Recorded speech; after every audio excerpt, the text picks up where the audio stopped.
आलम sceptic साहब को अब हम ले लेते हैं, फिर अगली ईमेल की तरफ चलेंगे। जी प्यारे भाई आलम साहब, आप माइक अनम्यूट कर सकते हैं। जी अस्सलाम वालेकुम। वालेकुम सलाम जनाब। जी आपसे कोई पहले भी आया था मैं, और इस बारे में बात करना था कि जो किताब है हमारी कुरान, ये हम कह रहे हैं कि ये खुदा की किताब है और रसूल जो है अल्लाह के भेजे हुए और अल्लाह उनसे कम्युनिकेट किया है। तो ये तो एक बड़ा एक्स्ट्राऑर्डिनरी क्लेम है जिसको हमें एक्स्ट्राऑर्डिनरी प्रूव करना पड़ेगा। लेकिन ऐसा मटेरियल हमारे पास अब तक ऐसा शायद मुझे ऐसा लग रहा है कि नहीं है जिसको प्रूव करने के लिए। अब एक तरफ हमारे पास इस फॉर के आर्गुमेंट्स कुछ होंगे, अगेंस्ट के आर्गुमेंट कुछ होंगे। अब जो मैं समझता हूँ कुरान के अंदर जो भी बातें हैं, वो अगर 4-5 बातों में उसको समराइज करूँ तो कुरान में क्या क्या है। एक तो साइंस है, यानी निशानियां बताकर अल्लाह ताला अपनी फिलॉसफी बता रहा है कि उसकी ये कायनात बेकार नहीं है, कि ये कोई खुदा की है। ये तो एक मतलब रैशनल और लॉजिकल आर्गुमेंट्स से खुदा की तरफ ले आता है। आप फिर एक आलम भाई फिलॉसफी पेश टू द पॉइंट उस पे आ जाएं ताकि बोरिंग भी ना हो और हम सवाल भी ले लें। टू द पॉइंट सवाल के ऊपर आ जाएं, क्या चाहते हैं? जी, मेरा ये कहना है कि कुरान की जो पूरी बातें हैं वो अवेयरनेस ऑफ द एज, यानी उस टाइम की जो अवेयरनेस थी, जितनी अवेयरनेस थी उस पे मुश्तमिल है सारी की सारी बातें। तो हमारे पास ऐसा कोई ऐसा एविडेंस नहीं है कि हम इसको कह सकें कि ये खुदा की किताब है। अब फॉर एग्जांपल मैं अवेयरनेस ऑफ द एज में फर्स्ट मेरे को जो डाउट है, जो कुरान का कॉस्मिक व्यू है वो पूरा उस वक्त के ज़माने में जो कॉस्मिक व्यू था बस उतना ही है, उससे आगे कुछ नहीं है। तो ये कैसे खुदा की किताब हो सकती है जो उस वक्त के लोगों में जो बिलीफ्स थे उसी की तर्जुमानी कर रहा है। ठीक है, अच्छा मुझे ये बताएं, उस वक्त का कॉस्मिक व्यू दुनिया के आगाज के बारे में, कायनात के आगाज के बारे में क्या कहता था? कायनात के आगाज के बारे में नहीं, अब हम ये चलते हैं ना, जो 7 आसमान और 7 जमीन का जो उनको 7 छोड़े, से मैं मिले आपसे 7 आपने जमीन। कॉस्मिक की बात की, 7 आसमान को बाद में आएंगे, पहले तो चीज बनेगी ना। 7 आसमान तो बाद में जी आएंगे, पहले तो चीज शुरू होगी। वो शुरू कैसे हुई, इस बारे में क्या था उनका? तो आप ये कहेंगे कि जो मैं क्या जो कहूंगा बिग ये बैंग। नहीं प्यारे भाई, मैं इस चीज से बड़ा इरिटेट होता हूँ कि मैं क्या जी कहूंगा, जी आप क्या बताते हैं वो बताएं। नहीं, उस वक्त तो बहुत से थॉट्स होंगे ना, ये भी होंगे कि बहुत हमेशा से मौजूद है। दूसरी बात ये भी होगी कि अब तो कुछ लोगों ने ये निकाला है, बताया है कि मेसोपोटामियन सिविलाइजेशन में एक लंबी जमीन, कर रहे हैं, मतलब एक जो लंबी बात चली जाएगी। आसान लफ्जों के अंदर है कि कुछ लोगों ने ये कहा कि ये हमेशा से है, ऐसे ही है। जी जी और कुछ लोग ये कहते थे कि नहीं, इसकी शुरुआत है, ऐसे ही है। शुरुआत है, और वो भी जो आप जैसा कुरान में है कि हमने जमीन और आसमान को अलग कर अभी दिया, वैसे अभी भी छोड़ देते हैं कुछ। कैसे का, अभी मैं उन बंदों की बात कर रहा हूँ कि ये था कि या शुरू ही थी, और या ये था कि शुरू से है, हमेशा से ऐसे है, या ये था दूसरा मौकफ के इसकी कोई शुरुआत है, ऐसे ही है। बात कायनात की नहीं हो रही, वहां पे जमीन और आसमान की हो रही है। मैं आपसे कायनात कॉस्मिक की बात कर रहा हूँ ना, जो आप कह रहे हैं कॉस्मिक नॉलेज जो उस वक्त मौजूद था उसकी बात कर रहा हूँ, जो भी उस वक्त था उसकी बात, ठीक जी है। जी अच्छा, उस वक्त ये था कि दो मौकफ अब आपके सामने हमारे सामने आ गए हैं। एक ये था कि इनकी कोई शुरुआत नहीं है, हमेशा से हैं, जिसको कदीमल आलम कहते हैं, यानी इटर्नल, हमेशा से मौजूद है। और एक ये था कि जी कभी ना कभी इसकी बिगिनिंग हुई है, ठीक है। जी अच्छा, आज साइंस क्या कहती है, आज की कॉस्मिक अवेयरनेस क्या कहती है, इसका कोई आगाज हुआ है या ये इटर्नल है? आज भी यही व्यू है कि कुछ कहते हैं कि बिग बैंग से शुरू हुआ है। नहीं नहीं, और साइंस, वो साइंस की बात कर रहा हूँ, स्टेब्लिश साइंस, आज की जो अवेयरनेस साइंस। साइंस की बात ही कर रहा हूँ मैं भी, कि साइंस कह रही है कि बिग साइंस बैंग में कुछ से कहते हैं कुछ इटर्नल होके। है?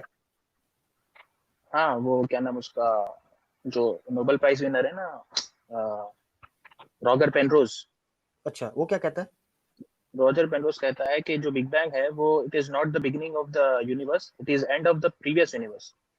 ठीक, एक मिनट, प्रीवियस यूनिवर्स का एंड था, ठीक है। जी, तो मतलब उसकी बिगिनिंग, प्रीवियस जो भी उसका एंड हो एग्जिस्टेंस गया, था उसकी उसका। बिगिनिंग क्या थी? किसकी बिगिनिंग? जो प्रीवियस यूनिवर्स थी, जी उसका एंड हुआ है तो कोई बिगिनिंग तो होगी। हाँ, उसकी भी बिगिनिंग होगी फिर। हाँ, तो फिर बिगिन, तो यही तो मैं कह रहा हूँ कि इसका फिर एस्टेब्लिश फैक्ट ये हुआ जो इस वक्त आया, वो ये कि इटर्नल नहीं है, शुरू होती है खत्म होती है, शुरू होती है खत्म होती है, मगर कुछ ना कुछ ऐसी जगह है जहाँ शुरू खत्म हो रही है, ऐसे ही है। टाइम एंड स्पेस शुरू खत्म हो रहा है, लेकिन जो मैटर या फिर एनर्जी कह लो उसको, दैट इज नॉट चलो बीइंग, इट इज फ्रॉम चलो एग्जिस्टेंस। चलो, हम तो बात इस वक्त की कर रहे हैं ना कि जो उस वक्त अवेयरनेस थी या इस वक्त की अवेयरनेस थी, हम तो ये बात कर रहे हैं। जी, ठीक आप है इस ना? वक्त की बोल रहे हैं, तो मैं बोल रहा हूँ कि मैं एनर्जी हमेशा से। नहीं, एनर्जी हमेशा से है, जी, ये एस्टेब्लिश है।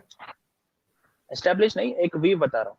व्यू नहीं, मैं एस्टेब्लिश की बात कर रहा हूँ, क्योंकि हमने कुरान अल्लाह की किताब एस्टेब्लिश को तो अब है, एस्टेब्लिश फैक्ट के साथ टैली करना है।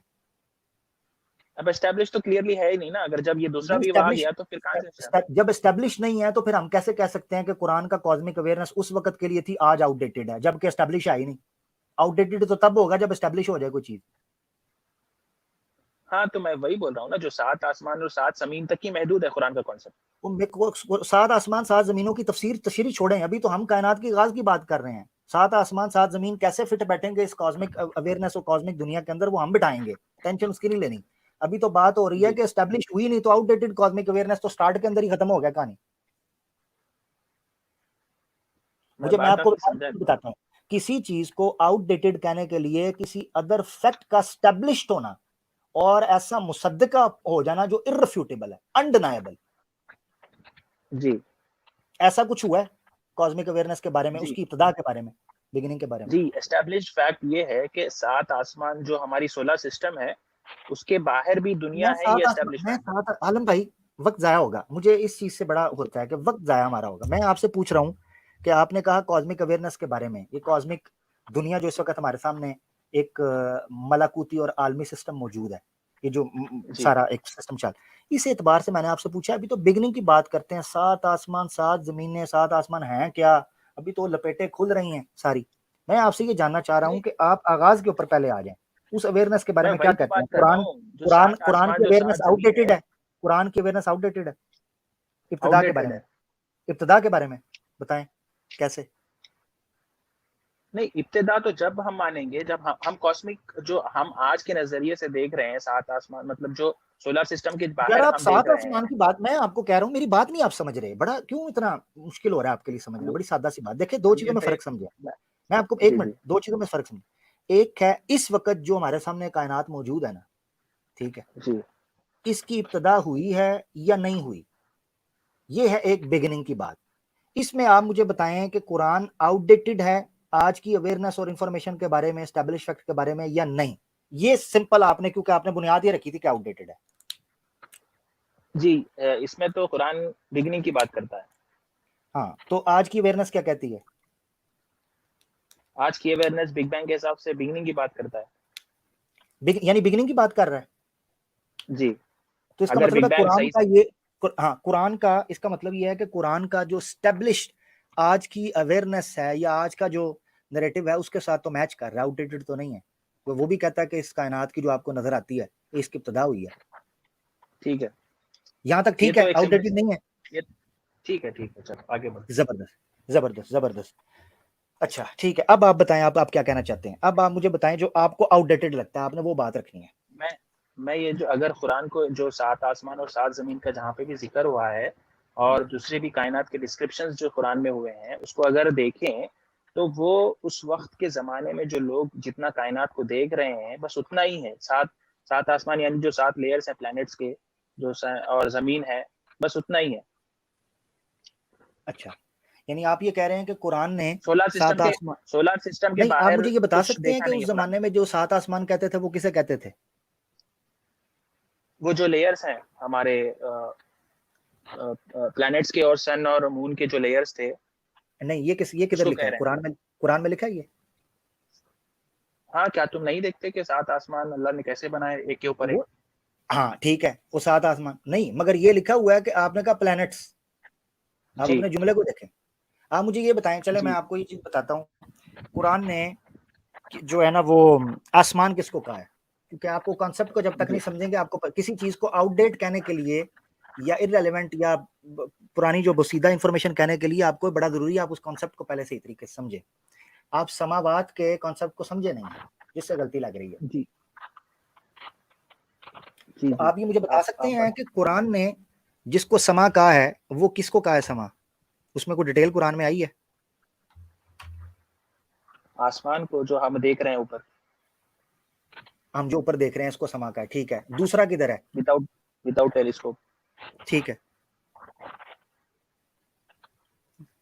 जी, फिर बताइए आप।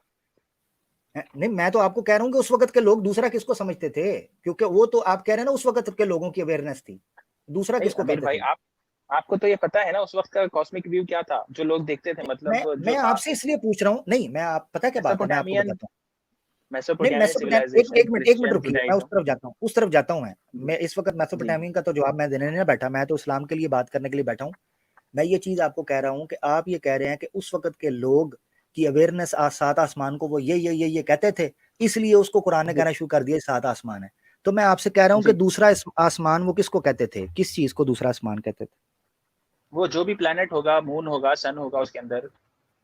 तो कुरान ने मून को या सन को आसमान कहा हुआ है? नहीं, उसको आसमान क्यों कहेगा, जो लेयर्स हैं उसको कहेगा। तो लेयर्स किधर हैं? वो लेयर्स नजर नहीं आ रही। तो आप उस वक्त लोग जब कहते थे वो कौन सी लेयर को कहते थे? उन्होंने देखी थी कोई दूरबीन थी? हाँ, वो ऐसे ही समझ रहे हैं कि ये जो एक के ऊपर तिबाक, यानी एक के ऊपर एक जो लेयर्स हैं, एक लेयर में सन सूरज घूम रहा है, एक लेयर में चांद घूम रहा है, नहीं एक लेयर में नहीं नहीं नहीं, सितारे ऐसा हैं, ऐसा नहीं, एक लेयर में दूसरे प्लैनेट्स हैं, जुपिटर है, ऐसा वीनस नहीं, है, जो ऐसा भी नहीं। इनको नजर आता था। ये आपने कुरान कुरान में दिखाना है कि कुरान ने कहा हो कि एक लेयर के अंदर तो ये हैं और दूसरी लेयर के अंदर ये हैं, तीसरी लेयर के अंदर, तब मैं कहूंगा कि वो आउटडेटेड है। नहीं, ये आपको दिखाना पड़ेगा कि how it is different from मुझे दैट मुझे तो थिंकिंग, तब दिखाना क्योंकि पड़ेगा जब मेरा ये दावा हो। मैं तो ये कह नहीं रहा कि कुरान ने ये कहा है, ये तो आप मुझ पर कह रहे हैं कि जी उन्होंने उनसे लिया था। तो मैं कह रहा हूं अगर उनसे लिया था तो कुरान में कहीं तो जिक्र होगा ना कि उन्होंने वो ये समझते थे इसलिए कुरान ये कहता है, तो वो साबित कर दें। ठीक है, ठीक है। सूर्य नूह में दिखे आपको। सूरह नूह में क्या है?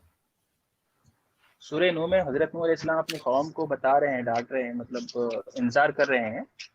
हम्म, तो वहां पे अपनी कौम से बात कर रहे हैं वो। आयत तो नंबर बताइएगा, आयत नंबर। आयत नंबर 15। ओके। तो नूह अलैहिस्सलाम अपनी कौम से कहते हैं, क्या तुम नहीं देखते अल्लाह ने कैसे 7 आसमान बनाए एक के ऊपर एक। अच्छा, इससे और क्या पता ये? उसमें नेक्स्ट आयत में है, वजअल कमरा फीहिन्ना नूरन वजअल अश-शम्स सिराजा। इसी में ये 7 आसमान में ही सूरज और चांद है, हाँ अच्छा, तैर रहा है। सात उधर उधर उधर क्या लिखा है कि एक आसमान पे है? फी हिन्ना का मतलब पता है आपको क्या है? फीहिन्ना मतलब इन्हीं में, यानी 7 आसमान में। एक मिनट मुझे आयत बताइएगा दोबारा जरा, मैं आयत ओपन कर लूँ। 15 और 16 सूरह नूह 71 सूरत की हाँ, अब 15 मैं और आपको बता 16 रहा हूँ, आयत। ये वही बात है जो आप कह रहे हैं। अब आप कह रहे हैं, मैं इसके ऊपर थोड़ा सा आपको समझाता हूँ। देखो, अल्लाह ताला फरमाते हैं, अलम तरो कैफ खलक़ल्लाहु सबअ समावातिन तिबाका। क्या तुम नहीं देखते कि आसमान, अल्लाह ने 7 आसमान, 7 समावात बनाया है, तिबाका ऊपर तले, तबकात में, ठीक है। वजअल कमरा फीहिन्ना नूरन वजअल शम्स सिराजा। यहाँ पर किसी जगह पर भी नहीं लिखा कि पहले आसमान में तो सूरज है, दूसरे में चांद है, पांचवे में ये है। फीहिन्ना का मतलब नहीं, ये है पहले कि जी, फीहिन्ना का मतलब ये है कि इसी इनमें। आपके इनमें, इन्हीं जी तबकात में कहीं सूरज मौजूद है, जी। कहीं चांद, किसी जगह पर। तो हाउ, अब वो नहीं पता कि वो ठीक है। किस जगह पर है। तो इससे जी, यही साबित हुआ ना, जो उस वक्त की थिंकिंग थी वही तो बताया जा यही रहा है, क्या तुम नहीं तो देखते। यही तो मैं कह रहा हूँ कि उस वक्त की थिंकिंग क्या थी, आप बताइए मसलन 7 आसमान कल। क्या है, आप बताइए, ठीक है, आप बताइए 7 आसमान क्या है। मुझे मेरे इल्म में नहीं है, मुझे नहीं पता, तो मैं आपको वल्लाह बता मुझे रहा नहीं हूँ पता, ना। आप मुझे नहीं अगर पता। आप उसकी इसको वजह ये है, देखा मैं उस आपको थिंकिंग। बताता हूँ, उसकी वजह ये है कि मुझे अगर 7 लेयर्स नजर आ रही होती, ठीक है, जी तो मगर मुझे नजर आ रही होती तो मैं इस पर जरूर बात करता कि भाई 7 लेयर्स हैं। मुझे 7 लेयर्स इन आंखों के साथ नजर नहीं आ रही। हो सकता है आने वाले तो दिनों के अंदर, आने वाले वक्त में जेम्स वेब गई है, कुछ और टेलीस्कोप्स जाएं तो वो देख लें, एक मिनट, यहाँ मगर पे अभी मुझे नहीं वही पता, बताना वल्लाह चाह आलम। रहा हूँ, इस मगर ये 15वीं मैं जरूर आयत आपको में कह भाई। सकता हूँ, मगर मैं ये जरूर आपको कह जी सकता हूँ, एक चीज का ऐड ऑन कर देता हूँ जी कि समा जो है वो समूव या समावी जो होता है, इससे मुराद होता है कि रिलेटिव टू, यानी आप एक जगह पे खड़े हैं, आपसे रिलेटिव ऊपर की चीज। मिसाल के तौर पे ये छत है, इसको भी समा कहते हैं, ठीक है। जी। और यानी ये अरबी जुबान के अंदर इस्तेमाल होता है। अगर इस एतबार से समा कहा जा रहा है, वल्लाहु आलम, मुझे नहीं पता ये क्या चीजें हैं। एक बंदा आया था हमारे पास, वो आके आसमान के बारे में कह रहा था ये कोई ऑटम, इसलिए मैंने कहा ये वो चीजें हैं जिनकी हकीकत को हम अभी तक नहीं जान पाए कि आया ये समा से मुराद कोई एटमॉस्फेरिक लेयर्स हैं, ओजोन लेयर्स हैं, ये दुनिया के गोले के इर्द गिर्द लेयर्स हैं। अगर ये लेयर्स मानी जाए तो सूरज तो इससे पर है, ये तो सबको पता है। यानी गोले तो के अमीर जो भाई, ये इर्द तो गिर्द लेयर्स सर्कुलर हैं, आर्ग्यूमेंट हुआ ना। सर्कुलर आर्गुमेंट तो तब हो ना जब कोई दावा हो रहा हो, दावा तो हो आप नहीं कह रहा। रहे हैं ये खुदा की किताब है, इसलिए हम ये इसका मतलब नहीं जानते।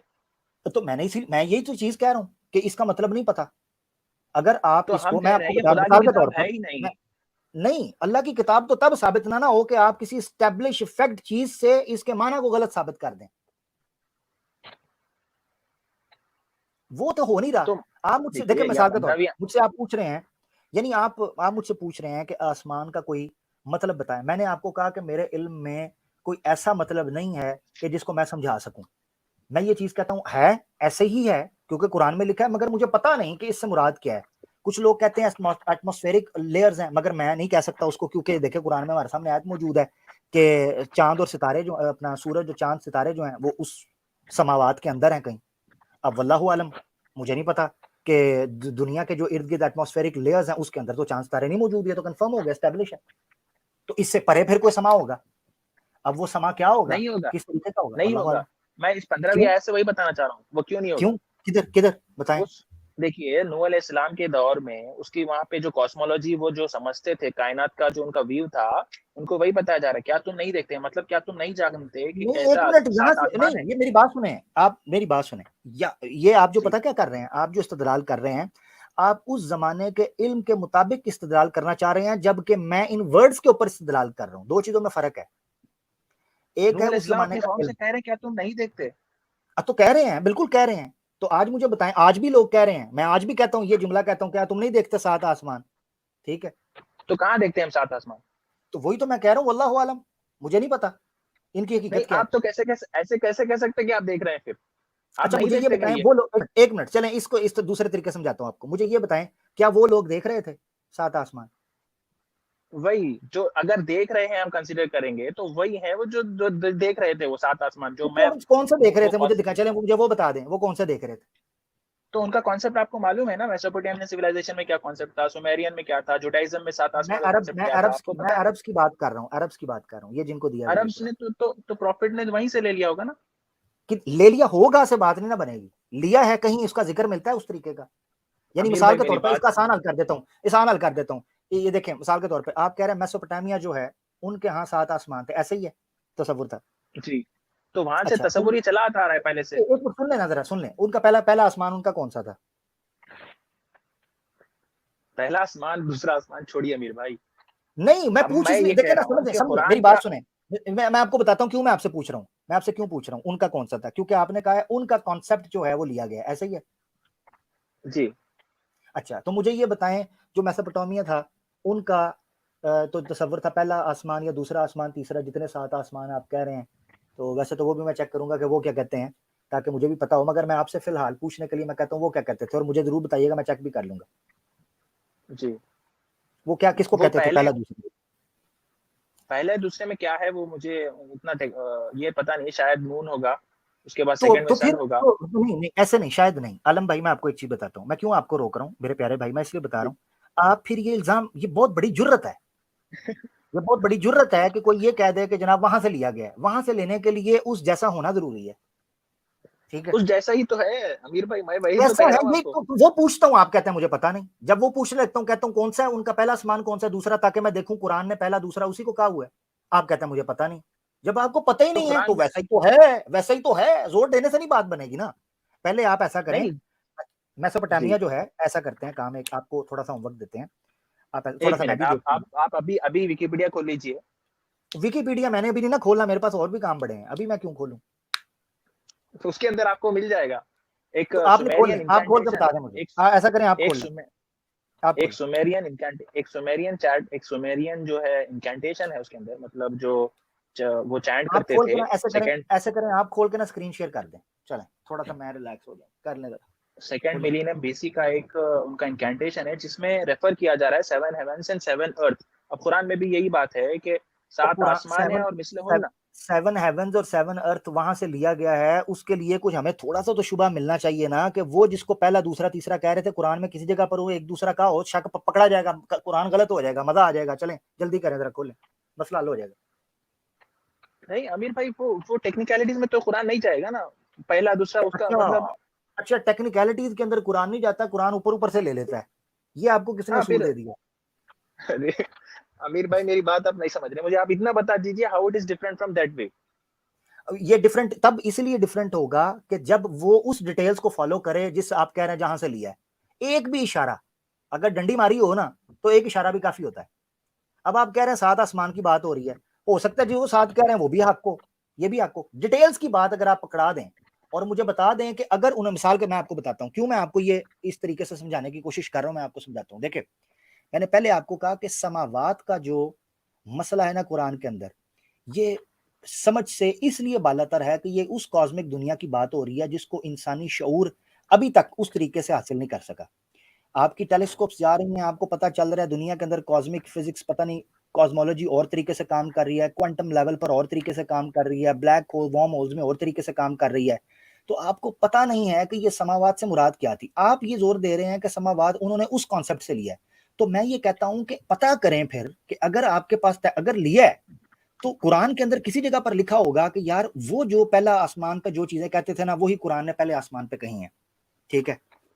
और वो जिसको दूसरा तीसरे में कहते थे ना उसी से मिलती जुलती आसमान ने कही, कुरान ने कही हुई आसमान के बारे में, तो हमारा मसला हल हो जाएगा। मैं ये बात कह रहा हूं, समझ रहे हैं बात को? नहीं, आप ये जो मतलब सर्कुलर आर्गुमेंट इसलिए मुझे लग रहा है, आप पहले कुरान को खुदा की किताब समझ रहे हैं, इसलिए आप ये कह रहे हैं कि ये ऐसी बातें हैं मुतशाबिह जो अभी हम जान नहीं पाए हैं। Exactly, exactly. लेकिन तो मैंने मैं ये कह इसीलिए रहा हूँ आपको ये खुदा की इसीलिए मैंने किताब आपको चीज इसलिए नहीं कही, हो सकती। इसीलिए नहीं, क्यों नहीं हो सकती, उसको साबित करने के लिए आपके पास कोई दलील होनी चाहिए ना। आप मुतशाबिहात को पकड़ आपके के पास कह रहे हैं कुरान की किताब नहीं हो सकती। साइंस में कितनी मुतशाबिहात क्लेम हैं, हम उसको भी रद्द कर देंगे, फायदा कोई क्लेम नहीं तो होगा। आपका है अमीर तो भाई, क्लेम क्लेम तो है और आपका उस है कि क्लेम ये पे खुदा की खड़े हैं, किताब है। आप उसको गलत साबित तो करें उस बताइए क्लेम को। क्लेम को कैसे गलत साबित करें? आप मुझे कहेंगे मेरा मर्डर मतलब मैंने मर्डर किया और मैं साबित करूं, बर्डन ऑफ प्रूफ मैंने तो भी आपके ऊपर मैंने होगा। मैं ये दलील यहाँ बनती है वैसे, आपने इतनी लॉजिकल नहीं दलील। नहीं अमीर भाई, बर्डन ऑफ प्रूफ किसके किसके ऊपर होगा, मेरे ऊपर हो या बर्डन आपके ऑफ ऊपर? आप चेंज कर रहे हैं। बर्डन ऑफ प्रूफ तब मेरे पर हो जब मैं दावा करूं कि ये सात आसमान ये हैं और इसी तरीके के नहीं हैं नहीं, और सात वो आसमान साइंस की उसको बात नहीं रिजेक्ट कर रहा कर हूँ दे। मैं कह रहा हूँ, अब आप कह रहे हैं कि ये किताब खुदा की है, ये तो मैं कह रहा हूं, ये मैं साबित कर सकता हूं। तो उसकी दलील क्या है बताइए आप। उसकी दलील ये है कि इसमें से कॉन्ट्रडिक्शन निकाल के दिखाएं। कुरान कहता है कि अगर मैं अल्लाह की किताब होती तो ना होती तो मेरे अंदर कॉन्ट्रडिक्शन होते। कुरान का दावा ये है। तो आप देखिए, अब ये तो कोई दलील है कि ये खुदा की किताब है? दलील है, कुरान अपने कोई आप को किताब फाल्सिफाई, भाई ये साइंटिफिक अप्रोच है, मैं कुरान अपना मैं 5 सफ़ों फाल्सिफाइबल की टेस्ट दे रहा है। मैं एक मिनट आमिर आमिर भाई, एक मिनट, मैं 5 सफ़ों की एक किताब लिख देता हूँ जिसके अंदर कोई कॉन्ट्रडिक्शन नहीं है, तो वो खुदा की किताब हो जाएगी? हाँ, आप कॉन्ट्रडिक्शन दे दें, ऐसी कोई किताब पेश करें, आप नहीं, कहें कि ये पांच सिर्फ कॉन्ट्रडिक्शन पांच निकाल के दिखाओ वरना खुदा खुदा की किताब हो जाएगी, सिर्फ मैं पांच मानने के लिए तैयार हूँ। सिर्फ पांच मैं सिर्फ 5 सफ़ों पे किताब लिख दूंगा कोई एस्टेब्लिश फैक्ट्स पे, तो वो खुदा की किताब हो जाएगी? लिखें, 5 सफ़ों पर लिख दें, लिख के ले आए, उसमें कोई कॉन्ट्रडिक्शन ना अरे हो, मैं मान लूंगा। ले आए 5 सफ़ों पे। मैं यहां तक हंसने की आमिर बात मैं भाई कह रहा हूं, इतनी बड़ी बात लाइव कह रहा हूं। आमिर भाई ये समझ में नहीं आ रहा मुझे आप क्या कह रहे हैं। और मेरी नहीं, बात मैं समझिए आप पता क्या, आप क्यों इल्जन का शिकार हो गए हो? क्योंकि आपने मेरे फ्री स्टाइल मेरे साथ कभी खेला नहीं है। फ्री स्टाइल, मैं फ्री स्टाइल बंदा हूँ। आप 5 सफ़ों जी की जी। किताब लिख के ले आए जिसमें कॉन्ट्रडिक्शन ना हो, मैं उसको मान लूंगा खुदा की किताब, ठीक हो गया।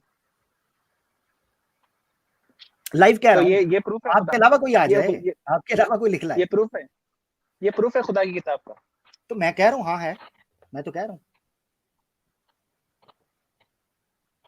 अब तो आप इतना मसला कमजोर हल प्रूफ क्यों होगा? नहीं हो रहा? क्यों मुझे लग रहा है कि आप परेशान हो गए हैं कि यार ये बंदा काबू क्यों नहीं आ रहा? नहीं, एक्स्ट्राऑर्डिनरी क्लेम, इतना बड़ा एक्स्ट्राऑर्डिनरी क्लेम है और आप कह रहे हैं कि इसके अंदर कॉन्ट्रडिक्शन नहीं है, इसलिए ये खुदा की किताब है। तो मैं कह रहा हूँ कि एक्स्ट्रा ऑर्डिनरी क्लेम कुरान के, आपको किताब ऐसी ले हैं, मैंने तो आपको सिंपल बताया कि अगर ये क्लेम किया है और आप इस किताब को गलत साबित करना चाहते हैं तो आप इस जैसी को किताब ले आए। चले, आपने आपको मैं छूट देता हूँ, 5 सफ़े की लिख के ले आए, तो मुश्किल काम है, 1 घंटा भी नहीं लगेगा। 5 नहीं, मैं 1 सफ़े पे लिख देता हूँ। 1 सफ़े की किताब होती है, क्या मतलब अकल किधर गई हुई है? नहीं, किताब मैं इसको कह दूंगा ऐसे ही। किताब कहते रहे आप, मैं मानूंगा भला उसको किताब? ये खुद मैं कॉन्ट्रडिक्शन हो जाएगा कि 1 सफ़े की किताब, ये खुद कॉन्ट्रडिक्शन है। तख्ती कहूंगा, तख्ती कहूंगा इसको मैं, मूसा मूसा की तख्ती कहूंगा मैं इसको। आमिर भाई हाँ मेरी तख्ती, बात आप नहीं हाँ समझ रहे। तख्ती कहें, तख्ती कहें, हाँ, मूसा मूसा को जो तख्ती सहीफा दिया कहें, गया था, किताब ना वैसी कहें। वैसा सहीफा है वो। अच्छा, 1 मिनट नीचे एक बंदा है, वो कह रहा है आमिर फंस गए हो, हम उसे होल्ड करेंगे। तू पहले बेटा लाइव तो आना, मैं लिंक दे रहा हूँ, लाइव आने की जिस दिन जरूरत होगी उस दिन मुझे होल्ड कर लेना। माँ ने वो बच्चा नहीं जना जो मुझे पकड़ सके। एक डौला मच्छी पकड़ना और आमिर हक को पकड़ना मुश्किल काम है अल्लाह के हुक्म से। और अमीर भाई मैं एक बात क्लियर कर दूं, मैं आपके पास नॉलेज मतलब लेने के और समझने के लिए आया हूँ। ऐसा कुछ मतलब किसी को नीचा नहीं मैं तो दिखाना या आपके साथ लड़ाई शुगर लगा करना रहा हूँ, मैं ये कह रहा हूँ, आप कह रहे हैं मैं एक सफे की। अच्छा देखो कितनी दिक्कत है वैसे। मैं इतना हैरान हूँ कि मैंने इतनी बड़ी बात कर दी है कि 5 सफे की किताब 5 से भी एक पे आ गया। या अल्लाह, यार लोगों को मैं क्या हो गया? आर्ग्यूमेंट के यानी लिए कह रहा हूँ 5 सफे की अमीर भाई। किताब भी इतना कॉन्फिडेंस नहीं है कि 5 सफे की किताब पर ही डट जाते, एक सफे पे आ गए हो। मैं कहता हूँ एक सफे की ले आओ, जाओ चलो ये भी ले लो मैं जाओ। अमीर भाई ये क्यों कह रहा हूँ, आप वो तो समझिए ना। मैं कहता है इसलिए एक कह पेज रहा हूँ कि आपका अच्छा कहता है मैं एक आपका जो अच्छा आदिल आर्ग्यूमेंट भाई है, एक मिनट जरा, आपका आदिल जो भाई एक मिनट, आर्ग्यूमेंट है कोई ऐसी एक चीज मिनट जरा, एक होगी मिनट सुनिए जरा, बड़े जिसके मजे अंदर की कोई बात है ना, मिस हो कॉन्ट्रडिक्शन नहीं जाएगी। होगा। थोड़ा सा एंटरटेन तो करने दे, थक गए हैं सारे, थक गए एक हैं मिनट 3 अमीर घंटे भाई, हो गए। एक और आर्गुमेंट सुनिए। मैं 2 स्टेटमेंट कहता नहीं हूँ, आर्गुमेंट वो आगे दोनों के इससे अंदर कॉन्ट्रडिक्शन इसको नहीं। कंक्लूड करके आगे चलते हैं ना, इसको कंक्लूड करके आगे चलते हैं। अच्छा दोस्तों, आलम भाई ने कहा मैं एक सफे की किताब लिखूंगा। मैंने कहा एक सफे की किताब तो खुद कॉन्ट्रडिक्शन। कहते हैं मैं उसको किताब क्या लूंगा। मैंने कहा वो कौन सी जगह पर, कौन लिटरेचर की कौन सी जुबान के अंदर एक सफे की चीज को किताब क्या है। मैं तख्तियां, मूसा अलैहिस्सलाम की भी तख्तियां जो है वो जमा के सीखे के साथ आए, एक तख्ती नहीं थी। अल्वाह मिन्हु के अल्फाज हैं जमा के सीखे के साथ। आपको पता है ये चीज कुरान में? मूसा अलैहिस्सलाम को मैं एक बात तख्ती नहीं वो दी नहीं गई थी, तख्तियां दी गई थी। तो तख्तियां मैं ले बात आए। वो नहीं कर रहा हूँ अमीर भाई। मैं बात क्या कर रहा हूँ आप समझिए, वो कॉन्ट्रडिक्टरी की बात कर रहा हूँ मैं। समझो कहता हूँ 2 स्टेटमेंट कहता हूँ मैं आपको, 2 स्टेटमेंट कहता हूँ, वो दोनों कॉन्ट्रडिक्टरी नहीं है। तो क्या ये खुदा की तरफ से हो गए 2 स्टेटमेंट? नहीं, फर्क है उसमें, मेरा ये बोलना है, मेरा ये आर्ग्यूमेंट है आपसे। फर्क है।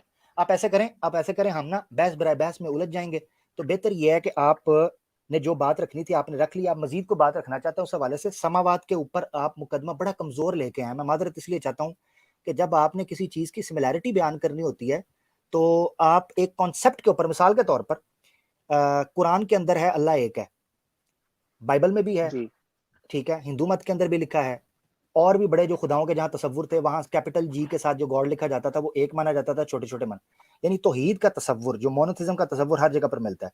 आपको ये नहीं कह सकता कि जनाब ये तसव्वुर वहां से लिया है या यहां से लिया है, ठीक है।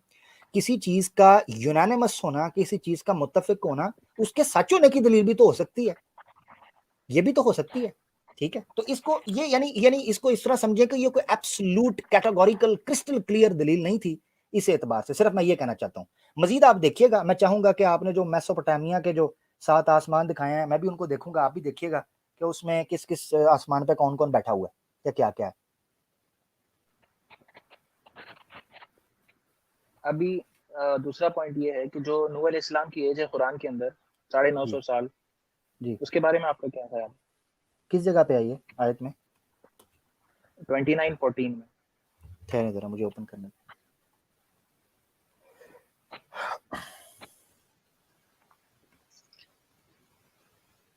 29:14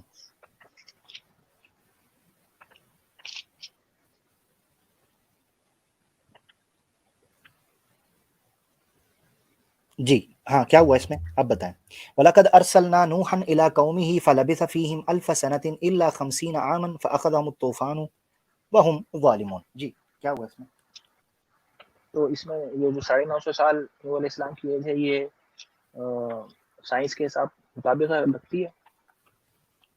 साइंस, अगर आप युवल नोआ हरारी पढ़ें तो होमो डेओस उसने लिखी है कि इस तरीके से साइंस जो है वो आपकी एजिंग को रोकेगी और हाइबरनेशन स्लीप में डालेगी कि आपकी उम्र जो है वो 300-400 साल 500-500 साल बढ़ जाएगी आने वाले दिनों के अंदर। तो मुमकिन है उम्र का बड़ा होना तो कोई अनसाइंटिफिक तो नहीं है। इसके ऊपर तहकीक चल रही है। आपको पता है हाइबरनेशन स्लीप के अंदर डाला जा रहा है, लोगों को टेस्ट किया जा रहा है। क्योंकि आपने जो बड़े बड़े सियारों पर, मार्स पर सफर करना है या दूर दराज सियारों पर अगर ह्यूमन ट्रैफिक करनी है, आपने लेके जानी है, पैसेंजर्स को लेके जाना है, तो उसके लिए ज़रूरी है कि उम्रें लंबी हों। उम्रें लंबी, अगर आप किसी 12-13 साल की, 10 साल की लड़की को भी प्रेग्नेंट करेंगे, वो बूढ़ी हो जाएगी, वो भी मर जाएगी, उसका बच्चा पैदा होकर वो भी मर जाएगा, आगे नस्ल भी उनकी मर जाएगी, मगर वो पहुंच नहीं पाएंगे, इतना लंबा सफर है। तो उसके लिए ज़रूरी है कि तो आप हाइबरनेशन स्लीप में डाला जाए। ये साइंस थ्योरी पेश कर रही है बाकायदा डी एजिंग के ऊपर। तो तो आप क्या कहते हैं कि जो पहले की कौमें नूह अलैहिस्सलाम की कौम थी वो 1000 साल उनकी उम्रें रहती थी? नूह अलैहिस्सलाम का तो मुझे कुरान के अंदर से मिलता तो मेरा ईमान है कि ऐसा होगा और हो सकता है, इम्कान भी मौजूद है ना, इम्कान के ऊपर सारी चीज तो है ना। नहीं, आप सिर्फ नूह अलैहिस्सलाम के बारे में कह रहे हैं या उनकी कौम के बारे में कह रहे हैं? मुझे दूसरे लोगों का मुझे नहीं पता, नूह अलैहिस्सलाम का तो लिखा हुआ है ना, तो वो तो मैं मानता हूँ। जैसे तो वो मिसाल तो के तौर पर बाइबल में से, साबिक़ अभी आप का लिखा हुआ अब है, यहाँ पे भी 309 साल लिखा हुआ है, 309 साल। अभी आप कहेंगे यहाँ पे भी कॉपी हो गया, बाइबल में भी नूह अलैहिस्सलाम की उम्र 950 साल है, तो तो ठीक कुरान है, ने भी कोई उसको मसला नहीं कॉपी है, कर लिया। कोई मसला नहीं है, कोई मसला नहीं है, अगर लिखा हुआ है वहां पे 950 साल, कोई मसला नहीं। तो तो वलक़द अरसलना इला क़ौमिही है, कौम में उसने अपने कौम में 950 साल रहा, मतलब उसकी कौम भी 950 साल रही। अपनी नहीं कौम, मिसाल के तौर पे पाकिस्तान है, एक कौम है, यहाँ पर कितने प्रेसिडेंट आए हैं, प्राइम मिनिस्टर आए हैं, चले गए हैं, तो ये क्या कहेंगे कि सारे जिंदा हैं, कायदे आज़म के जमाने के सारे जिंदा हैं? तो मतलब सिर्फ कौमें नूह गुजरती अलैहिस्सलाम रहती हैं, आगे नस्लें 950 आती साल। रहती हैं। एक मिसाल के तौर पर एक बाप है, एक बंदा जिंदा होता है, वो 4 नस्लें देखता है, 80-90 साल की उम्र पाता है, तो वो कहेगा भाई मैंने अपनी नस्ल देखी, अपने कौम के, अपने कबीले के लोग देखे। इससे कि मुझे समझ नहीं आती कि पॉइंट क्या है। अमीर भाई, ऐसी अगर हम रैशनल आर्ग्यूमेंट से ऐसे आर्ग्यूमेंट से मुतमईन कर पाएंगे, आपको लगता है कि मतलब मुतमिन देखिए, मैं मुतमिन तो तब कर पाऊं कि जब ये कुरान की ऑथेंटिसिटी को चैलेंज करते हो। ये चैलेंज नहीं कर रहे, इम्कानात के ऊपर बात है। देखिए, अगर इम्कानात के 950 ऊपर साल जब नूह बात है, तो ये अलैहिस्सलाम कुरान की की उम्र ऑथेंटिसिटी को है, चैलेंज तो तो तब करते हो ना जब ऐसा कोई इम्कान मौजूद ना हो। आप मुझे दिखा दें कि साइंस स्टैब्लिश कर ले कि इतनी उम्र कभी रही नहीं है जिंदगी को, स्टैब्लिश कर ले, तो मुझे स्टैब्लिश साइंस का बता दें कि कभी इतनी उम्र ना हुई है ना हो सकती है, तो मैं बिल्कुल कहूंगा कुरान। आप समझे ना बात को, आप असल में पता क्या कर अभी रहे हैं, जो आप जज्बाती हो रहे हैं अभी बहुत जो सी चीजों में। देखिए, अभी अभी जो पहले के ह्यूमन बींग्स के जो अर्ली फॉसिल्स मिले हैं, उनके हिसाब से तो उनकी उम्र 80-90 साल कम ही रहती थी, हमारे से कम ही रहती थी। हो सकती है उनकी कम हो। अब मिसाल के तौर पे हमारे जमाने के अंदर कुछ लोग 20 साल की उम्र में फौत होते हैं, कुछ लोग 100 साल 110 साल की उम्र में। अब कोई 20 साल के फॉसिल को देखकर कहना शुरू करे कि 2022 के अंदर जितने लोग थे सारे 20-22 साल के थे, जरूरी तो नहीं है। लेकिन फॉसिल्स कोई ऐसा इतने फॉसिल्स मिले, लेकिन कोई ऐसा फॉसिल नहीं मिला जिसकी उम्र कम से कम 500 हो, 600, 1000 तक जाती हो। तो ये साइंस ये सिर्फ कह एक, दे, मैं ये कह रहा हूँ, साइंस ये खुलकर कह दे कि हमने फॉसिल सारी दुनिया के अंदर खंगाल मारे हैं, अब कोई ऐसा फॉसिल नहीं जिसको हमने छाना ना हो, स्टैब्लिश कर दे तो ठीक है, मैं मान लूंगा। समझे ना तो बात को, आप ये वही चीजें बात, ऐसी रख रहे हैं तो जज्बाती हैं। अमीर भाई वहीं पे आकर है ना बात, कि सब कॉपी है। मैं कॉपी वही गलत होगी, ये कहां से निकला कायदा? उस जमाने में लोग ये समझते थे कि पहले के लोगों की उम्रें 1000 साल हुआ करती थी, तो ठीक है, कोई मसला नहीं है इसमें, मसला बस क्या है उसी को इसमें? कॉपी कर लिया हमने। नहीं तो नहीं, कॉपी करने आपको चिड़, कॉपी से चिड़ क्यों चल रही है? अगर मिसाल के तौर पे एक बंदा कहता है जी पिछले लोगों की 1000 साल थी, तो मसला क्या है? आने वाले लोगों की तो 1000 साल हो कुरान सकती है। तो कुरान एक्सेप्शनल कहाँ हुआ? कुरान खुदा की किताब तो है कि एक्सेप्ट कैसे हम कुरान में साबित कब करें? कुरान की कोई एक आयत दिखा दें कुरान के कि मैं हर मामले के अंदर एक्सेप्शनल हूँ, बताएं किधर है? एक्सेप्शनल की बात नहीं, ऐसी कोई बात तो होनी अच्छा फिर चाहिए क्या, तो जिससे हमें बात नहीं लगे। उसकी। यार आप चाहते क्या हो? एक्सेप्शनल चाहते हो, ऑर्डिनरी चाहते हो? मुझे पहले ये बता दो ताकि मैं कुरान आपकी मर्जी का बना लूं। मुझे ये बताएं, आप खुदा की किताब है ये कैसे साबित करें? अच्छा फिर आप यानी जब वो ये उम्र वाला, जब हर चीज ये उम्रों वाला कॉपी मसला, करता है। उम्रों वाला देखिए, मसला हल कर दें, उम्रों वाला मसला खत्म हो गया। देखिए अमीर भाई, जब ये चीज हर चीज कॉपी करता है, कुरान स्टोरीज कॉपी करता है बाइबल की, हर चीज कॉपी, बाइबल एक की मिनट, फिलो हर चीज कॉपी की है। हाँ, अच्छा जो अच्छा मुझे ये मतलब हर चीज मतलब अच्छा मुझे एक मिनट आपने मुझे ये बताएं, एक मिनट हर हर चीज चीज कॉपी मतलब की है, सुने ना जरा, हर हर चीज कॉपी, मेरी बात यार पूरी होने दीजिए। हर चीज का नहीं मेरी मतलब हर बात चीज सुनिए, नहीं। आपने कहा हर चीज कॉपी करता है, आपने कहा है अभी हर चीज कॉपी करता है, तो उसको तो मुझे ये रैशनलाइज बताएं। करके उसमें से जो वो थोड़ा बहुत गलत उनको सही लगेगा उससे चेंज कर देगा, और नहीं नहीं चेंज, थोड़ा उसके नहीं अंदर मॉडिफिकेशन कर देगा। अपनी मर्जी की डाइयाना ना बनाए। मैं आपको बताता हूँ, देखें कुरान हर चीज कॉपी करता है, कान पटक करके। ये 4 शादियों वाला मुझे बताएं, ये किस जगह पर है? किसी पहले है कि 4 शादियों की तादाद कम की हो? मैं तो समझता हूँ कि कुरान ने कमी नहीं की है तादाद शादियों की। नहीं, 4 शादियों की पाबंदी है ना कुरान के अंदर, मसना वसुलासा और रुबा, सूरह कहाँ निसा पे? के अंदर, कहाँ पे? सूरह निसा में तो उसका माने 4 शादियों तक की रोक है? रोक है। हाँ रोक है, बकायदा हदीस में तो भी है, इसका कुरान में मतलब भी है। ठीक है, अगर ऐसा इसमें है तो फरिश्तों के भी चार ही पर हैं सिर्फ। ये क्या बात हुई? ये क्या छलांग हुई? मैं कुरान में आपको कह रहा हूँ, देखिए, मैंने आपके सामने आप एक जो चीज रखी वर्ड्स है, मैंने अमीर आपके सामने एक चीज जी, रखी है कि आप कह रहे हैं कि कुरान में हर चीज कॉपी है। मैंने कहा इसकी कॉपी मुझे बताएं कि ये जो 4 बीवियों की पाबंदी लगाई है कुरान ने कि 4 से ज्यादा नहीं हो सकती, ये कौन सी जगह से कॉपी ली है? मैं कह रहा हूँ 4 की पाबंदी लगाई ही नहीं कुरान ने। 4 की मैं कह रहा हूँ लगाई है, मसना व सुलासा व रुबा की पाबंदी लगाई, आप कह रहे हैं लगाई नहीं। आपको अरबी आती है? ये एग्जैक्ट वर्ड मसना एक सुलासा मिनट रुबा सुने फरिश्तों जरा, के नहीं अब फरिश्तों मेरा के टाइम वेस्ट होने लगा, अब मुझे लग रहा है मेरा टाइम वेस्ट होने लगा, मैं आपको काफी टाइम दे दिया आपको। आप मुझे बताएं मसना अमीर व भाई, सुलासा व रुबा का क्या मतलब होता है? 2 2 3 3 आपके 4 4। आपके पास, हाँ, तो इससे क्या मतलब है इसका? तो ये फरिश्तों के लिए एग्जैक्ट सेम वर्ड्स नहीं यूज हुए फरिश्तों के ओ परों यार, के लिए? फरिश्तों के लिए मैं भाई बीवियों की बात कर रहा हूँ यार, मेरा टाइम ना वेस्ट करें, यहाँ से टाइम वेस्ट होना शुरू अमीर हो गया। भाई, मेरी बात आप समझ रहे ही नहीं। मैं आपको फरिश्तों बता के रहा हूँ लिए कि मुझे सेम इसकी कॉपी एग्जैक्ट बतानी वर्ड्स है। आए हैं। आप मुझे बताइए कहाँ पे रोक है 4 शादियों की? ठीक है, कहाँ पे रोक है? मैं कह रहा हूँ मसना व सुलासा व रुबा। हाँ, आप 2 2 भी कर सकते हो, 3 3 भी कर सकते हो, 4 4 जो हाँ आप जिस तरीके से आप मल्टीपल शादियां करते हो, हाँ, ठीक है करो, ठीक है। मगर एक ही पे बस करो। वहां पे तो एक ही रोक आई है, नहीं, क्या रोक आई है? वहां पे तो रिकमेंडेशन आई है, वो एक ही करो बल्कि ओ यार, कुरान बता जा रहा है। यार, फन के हूँ का क्या मतलब यार, तेरी मेहरबानी, बहुत शुक्रिया, बस बहुत दिमाग मैंने अपना खपा दिया। तो बंदे को पता ही नहीं है फन के हूँ मा ताबा लकुम मिनन निसा मसना व सुलासा व रुबा का मतलब क्या है, फिर हदीस के अंदर नबी पाक सल्लल्लाहु अलैहि वसल्लम ने 4 की पाबंदी क्यों लगवाई, इसकी मिसाल। पहले तो अपना असूल ठीक करें, इधर से कॉपी, अच्छा ओ सॉरी मैंने नीचे देखा ही नहीं है, ओहो, मुफ्ती यासर वाइदी साहब भी आए हुए हैं, आई एम रियली सॉरी, मैंने देखा ही नहीं है। तो मैं चूंकि वालेकुम खैरियत सलाम, है? अहलन वसहलन मुफ्ती साहब कब से आप बैठे हुए हैं? मैं बड़ा माजरत खां। कोई कोई बात नहीं, 5-10 मिनट हुए हैं। मैं तो हमारे ओहो, शक्की भाई जो थे तो उनसे बात करना चाह रहा था, वो चले गए। अच्छा नहीं मैं ले लेता हूँ, अगर आप बात करना चाह रहे हैं तो मैं ले हाँ, लेता हूँ जी आपसे। जी जी, आलम साहब क्या हाल चाल है? हेलो, जी सलाम वालेकुम, क्या हाल चाल है? अस्सलाम वालेकुम जी मुफ्ती साहब, बहुत खुशी हुई आपका आए। हाँ, आपने अपने नाम जी के आगे मेरे जैन, स्केप्टिक्स लगा रखा है। स्केप्टिसिज्म क्या चीज है? नहीं स्केप्टिक मतलब अब डाउट्स तो है ना हमारे अंदर। नहीं मतलब वो स्केप्टिसिज्म क्या चीज है, मैं वो पूछना चाह रहा हूँ। डाउट तो मुझे भी बहुत सारी चीजों में है, मैं तो नहीं लगाता अपने नाम के आगे। कोई ना कोई वजह तो होगी ना, आपने लगाया होगा। बस कूल कूल डूड। जी आलम भाई,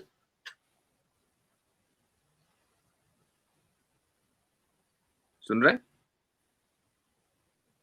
पता नहीं वो सर्च करने चले गए शायद स्केप्टिक को।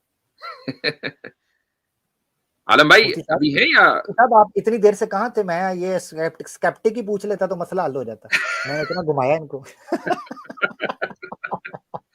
सौ हेलो, सुनार की एक लोहार की। जी आलम भाई, तो ये स्केप्टिसिज्म क्या चीज है भाई? स्केप्टिक यानी मुझे डाउट्स हैं। नहीं, डाउट तो मुझे भी बहुत सारी चीजों में ना, तो मैं तो नहीं लगाता, आमिर भाई नहीं लगाते और बहुत सारे लोग नहीं लगाते। आपने लगाया तो कोई ना कोई चीज है ये। थोड़ा हमें समझाइए ये क्या है ये? आपको बताने के लिए कि मुझे डाउट्स हैं।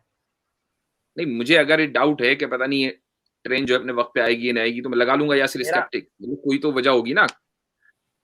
तो मेरा नाम तो सिर्फ आलम ही है, मतलब मैं स्केप्टिक ये आपके चैनल में एंटर होने के लिए लगाया हूँ। चैनल में एंटर होने के लिए तो स्केप्टिसिज्म वरना कोई चीज नहीं है आपके नजदीक, सिर्फ चैनल में एंटर होने का एक बहाना था। स्केप्टिसिज्म मतलब डाउट्स अगर किसी के अंदर है तो वही तो स्केप्टिसिज्म हुआ ना। नहीं, वो डाउट किस तरह के, यानी कुरान, स्केप्टिसिज्म का मतलब है कि आपको डाउट है? जी, अच्छा, किस चीज के ताल्लुक से डाउट्स हैं? कि कुरान खुदा की किताब है कि नहीं। अगर मुझे साइंस के ताल्लुक से डाउट्स हो तो क्या मैं स्केप्टिक लगा सकता हूं? जी लगा सकते हैं। तो आपको साइंस के एतबार से डाउट्स क्यों नहीं है अभी तक, जबकि साइंस मुस्तकिल चेंज हो रही है, कुरान जुगतू है? मैंने कब कहा कि साइंस के हिसाब से मुझे कुरान से ज्यादा साइंस पे डाउट है। ओ अच्छा, अगर ये बात है तो फिर आप कुरान को साइंस से क्यों जज कर रहे हैं? अभी आपने पूछा हजरत नूह की उम्र जो है साइंस के एतबार से साबित करें, इसका मतलब आपने साइंस को हाकिम बनाया हुआ है कुरान के ऊपर, जबकि डाउट आपको साइंस में ज्यादा है। तो मतलब हम तो ऐसा ब्लैक एंड व्हाइट में नहीं देख सकते ना चीजों नहीं, को, मैं कुछ कब कह रहा हूं आप establish black and facts white भी हैं। में देखें, आप कम से कम अपने मेयार तो सेट करें ना। भाई आपने जो नहीं है साइंस की ये अगर कहा कि मुझे, एक मिनट, आपने ये कहा कि मुझे साइंस में ज्यादा डाउट्स हैं, इसका मतलब कुरान में कम है, और आप कुरान को साइंस की रोशनी में समझना चाहते हैं, तो आपका तो स्केप्टिसिज्म बढ़ेगा, सॉल्व तो होगा नहीं कभी भी। कुरान यानी ये के गलत अंदर जो गलत डाउट्स है, चीज के साथ, गलत एक चीज के मिनट, साथ नुमाइश करना चाह रहे हैं। साइंस साइंस के अंदर अगर डाउट्स हैं तो पूरे साइंस को डिस्कार्ड नहीं किया जा सकता ना। मैं कब कह रहा हूं, मैंने तो नहीं कहा कि मैं साइंस, मैं मुझे तो डाउट नहीं है, आपको डाउट है ज्यादा। मैं तो साइंस को वो तो जो अहमियत देता हूं, वो हैसियत देता हूं जो उसकी हैसियत है। आपको साइंस में ज्यादा, अभी आपने बोला साइंस में आपको ज्यादा जी डाउट्स है, कुरान में कम है, जी उससे खुद ब खुद ये समझ में आ गया। तो आप साइंस की रोशनी में कुरान को समझने की कोशिश कर ही क्यों रहे हैं? अगर आप करेंगे तो आपका मैं स्केप्टिसिज्म बढ़ेगा साइंस या घटेगा? मुझे इसका जवाब दे दीजिए। मुफ्ती साहब मैं साइंस की रोशनी में नहीं जज कर रहा हूँ, मैं रैशनैलिटी और रीजन की बेसिस पे जज कर रहा हूँ। नहीं, अभी आपने थोड़ी देर पहले पूछा हजरत नूह की उम्र साइंस की रोशनी में, अभी थोड़ी देर पहले आपने साइंस की हाँ, बात की, जी रैशनैलिटी जी की जी बात आई बिल्कुल। हाँ, तो हमको जी, तो मैं वो तो सवाल पूछूंगा ना, मतलब क्या साइंस के अभी तो साइंस उस बात पे नहीं पहुंची है। तो ये तो इसका मेरा मतलब एक ये हुआ कि आप साइंस की रोशनी में हजरत नूह की उम्र समझना चाह रहे हैं, राइट? जी। तो फिर आपने साइंस को हाकिम बनाया ना कुरान के ऊपर, साइंस को जज बनाया, साइंस को स्टैंडर्ड बनाया, जिसमें आपको सबसे ज्यादा डाउट्स हैं। साइंस को हाकिम बनाने की बात, मतलब साइंस की रोशनी में कुछ देखे ही ना फिर हम। भाई मैं तो आपसे सवाल कर रहा हूं ना, मुझे आपके स्केप्टिक होने पे स्केप्टिसिज्म है, तो आप अपनी इस पोजीशन को डिफेंड कीजिए, या आप ये कहिए कि मैंने झूठ लिखा है, मैं स्केप्टिक नहीं हूं, मेरी एक पोजीशन है। नहीं, आप खुद जानते हैं कि मैं स्केप्टिक हूँ। आपको मतलब ये लॉजिकल, आप फंसा मत दीजिए मुफ्ती साहब, आप मेरे से नहीं, ज्यादा कोई इल्म फंसा वाले नहीं हैं। रहा है, नहीं, आपको फंसाया नहीं जा रहा है। आपको देखिए, मुझे बहुत ज्यादा स्केप्टिसिज्म है कि आप स्केप्टिक हैं, मुझे डाउट है कि आपको डाउट्स हैं। अब मुझे बताइए, मतलब मुझे मेरे डाउट कैसे क्लियर होंगे? आपको यकीन है कि मुझे कुछ डाउट्स नहीं है? नहीं, मुझे ऐसा लगता है कि आपको जो डाउट्स हैं वो आपको होने नहीं चाहिए। तो अभी मैं सात आसमान की बात कर रहा था आमिर साहब से। आप वो बताइए कि वो नहीं, उन्हीं मैं के मुताबिक आपकी जो बात का जवाब उस वक्त दूंगा जब आप मुझे ये कहेंगे, ये वादा कर लेंगे कि आइंदा मैं साइंस की रोशनी में कुरान को नहीं समझूंगा, चूंकि मुझे साइंस पर ज्यादा डाउट्स हैं। आप ये वादा कर लीजिए। मुफ्ती साहब ऐसे ऐसे कैसे कह सकते हैं ये बात? तो फिर आप ये मत कहिए कि मुझे साइंस पर शक नहीं है, मैं साइंस को यकीनी मानता हूं। भाई कुछ एक तरफ तो लेना अपना, यानी हर तरफ तो नहीं चल सकते आप। चलो मैं ऐसे कह सकता हूँ, मैं रीजन और लॉजिक को शक नहीं करता।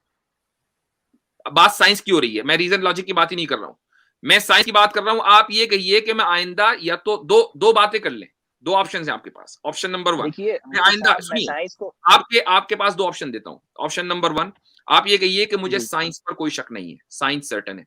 या आप ये कहिए कि मैं आइंदा, चूंकि साइंस में मुझे बहुत सारे शकूक हैं, लिहाजा मैं कुरान को साइंस की रोशनी में नहीं समझने की कोशिश करूंगा, कभी नहीं करूंगा। दो में से एक काम कीजिए। आपको किसने कहा कि मैं साइंस की रोशनी में ही जज कर रहा हूँ सब कुछ?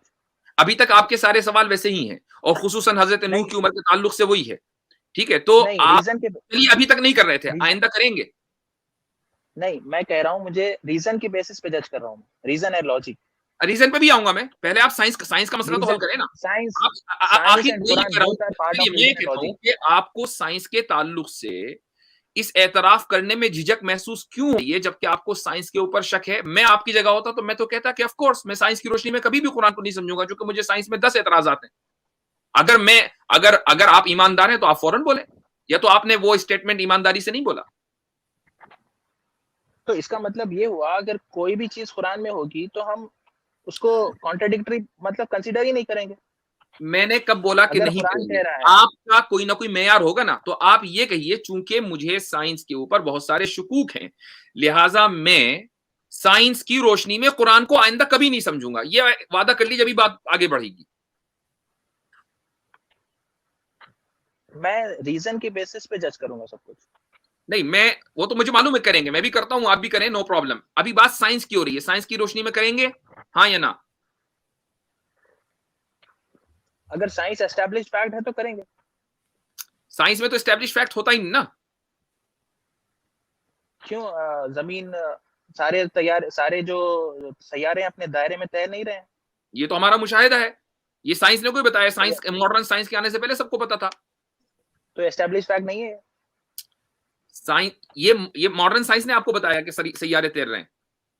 नहीं, साइंस की तो बात है ना ये। ओहो, साइंस तो, मेरे कहने का मकसद ये है कि जो चीज मॉडर्न साइंस आपको बता रही है, उस वो साइंस जो आखिरी हद तक जाती है उसको थ्योरी बोलते हैं ना। जी, ठीक है, क्या थ्योरी हमेशा रहेगी या उसमें चेंज हो सकते हैं? चेंज हो सकता है। ओके, बात खत्म। लिहाजा इसका मतलब ये हुआ कि, और आप ये पहले कह चुके हैं कि आपको साइंस की बहुत सारी बातों के बारे में शक है, और साइंस तब्दील भी हो रही है और तब्दील हो भी सकती है। तो अब मुझे आप ये बताएं, बस मुझे ये वादा कर लें कि आप कुरान को साइंस की रोशनी में, जो मुस्तकिल चेंज हो रही है और जो अभी चंद सौ साल पहले आई है और मुस्तकिल चेंज हो रही है, और हाईएस्ट वो थ्योरी जा सकती है, उसकी रोशनी में आप कुरान को नहीं समझेंगे। ये वादा कर लीजिए, बात आगे बढ़ेगी, फिर रीजन पे बात करेंगे। देखते हैं ना हम आपका मुफ्ती साहब, स्केप्टिसिज्म। मुझे आप फंसाने की कोशिश कर रहे हैं मुफ्ती नहीं, साहब। इसमें कोई फंसाने की बात नहीं है, मैं आपको आपकी ईमानदारी को प्रोवोक कर रहा हूं। वो ईमानदारी बाहर क्यों नहीं निकल कर आ रही है? कौन सी ईमानदारी?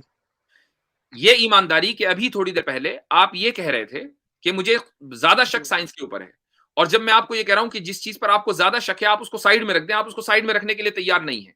ये है वो ये ईमानदारी की बात कि आप इस ईमानदारी का, मैं इसको प्रोवोक कर रहा हूं, आप इसको सामने लेकर आइए, या आप इसको ला नहीं रहे। साइंस के आप साइंस के अंदर शक है का मतलब ये नहीं कि सारी फिलॉसफी पे शक है साइंस की। भाई साइंस का मैंने जो मेथड है सारी और उसमें शक पूरी, नहीं। आधी और पौनी की बात ही नहीं की। आपने बोला कि नहीं, मुझे आप साइंस पर ज्यादा शक है, तो जिस चीज पर ज्यादा शक है क्या वो आपका स्टैंडर्ड ऑफ ट्रूथ बन सकता है या नहीं बन सकता? मैं सिंपल ये सवाल एक पूछ रहा हूँ। मुफ्ती साहब, मैं मेरे बोलने में कुछ आप समझने में या बोलने में मेरे गलती हो गई होगी। मैं ये चलिए कह रहा हूँ चलिए ठीक है, कि आपसे गलती हो गई, साइंस मुझे चलिए गलती हो गई, तो ठीक है। अब जी मुझे, मैं आपसे दूसरा जी सवाल करता हूँ, साइंस स्टैंडर्ड ऑफ ट्रूथ बन सकता है या नहीं बन सकता? साइंस स्टैंडर्ड ऑफ ट्रूथ का मतलब क्या है? आपको ये नहीं पता और आप हैं स्केप्टिक। साइंस के जरिए आप ट्रूथ ठीक को है, मैं जान सकते हैं या नहीं जान मुफ्ती सकते? साहब, क्या वो स्टैंडर्ड बन सकता है ट्रूथ जानने का, सच जानने का? मुफ्ती साहब, अगर आपको स्केप्टिक वर्ड से चिढ़ है तो मैं चेंज करके डाउटफुल कर लेता हूँ उसको। नहीं, वो तो आप करेंगे ही।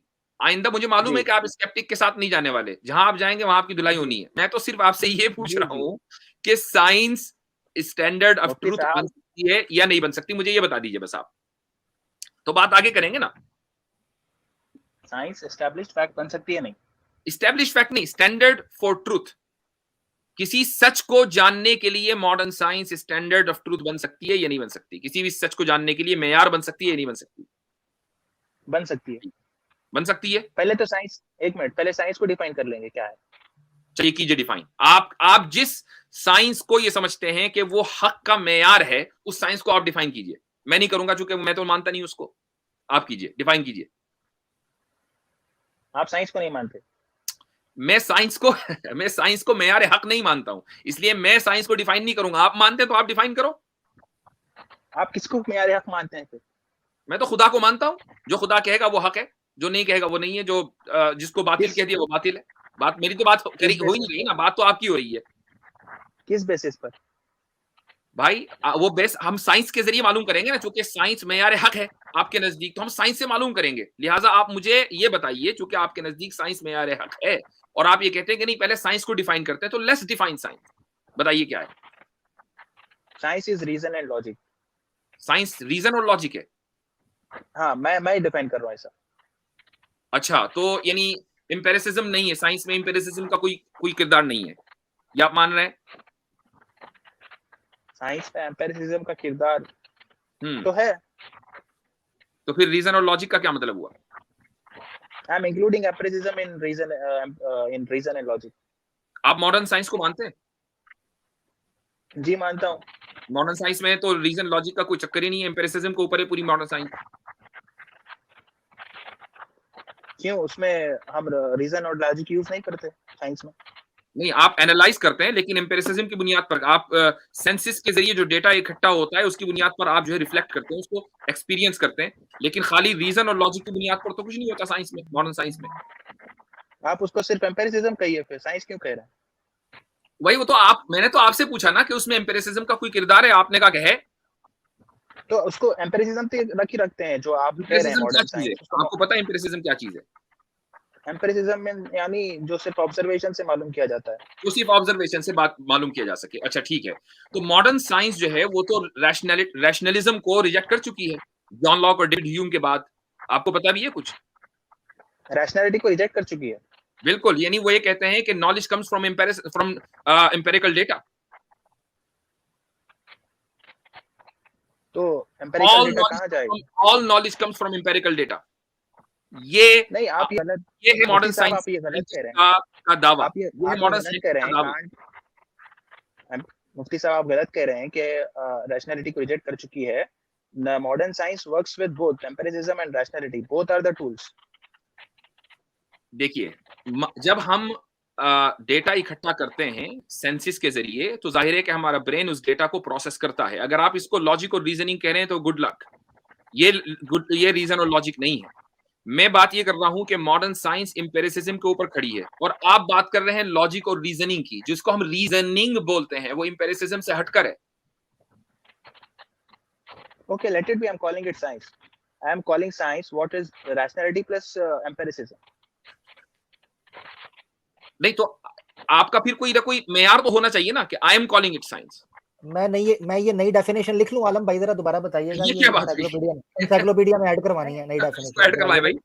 जी देखिए, नॉलेज, साइंस मतलब नॉलेज, wherever from मतलब जहां से भी वो नॉलेज आ रहा है, जैसे भी आ रहा है, दैट इज साइंस।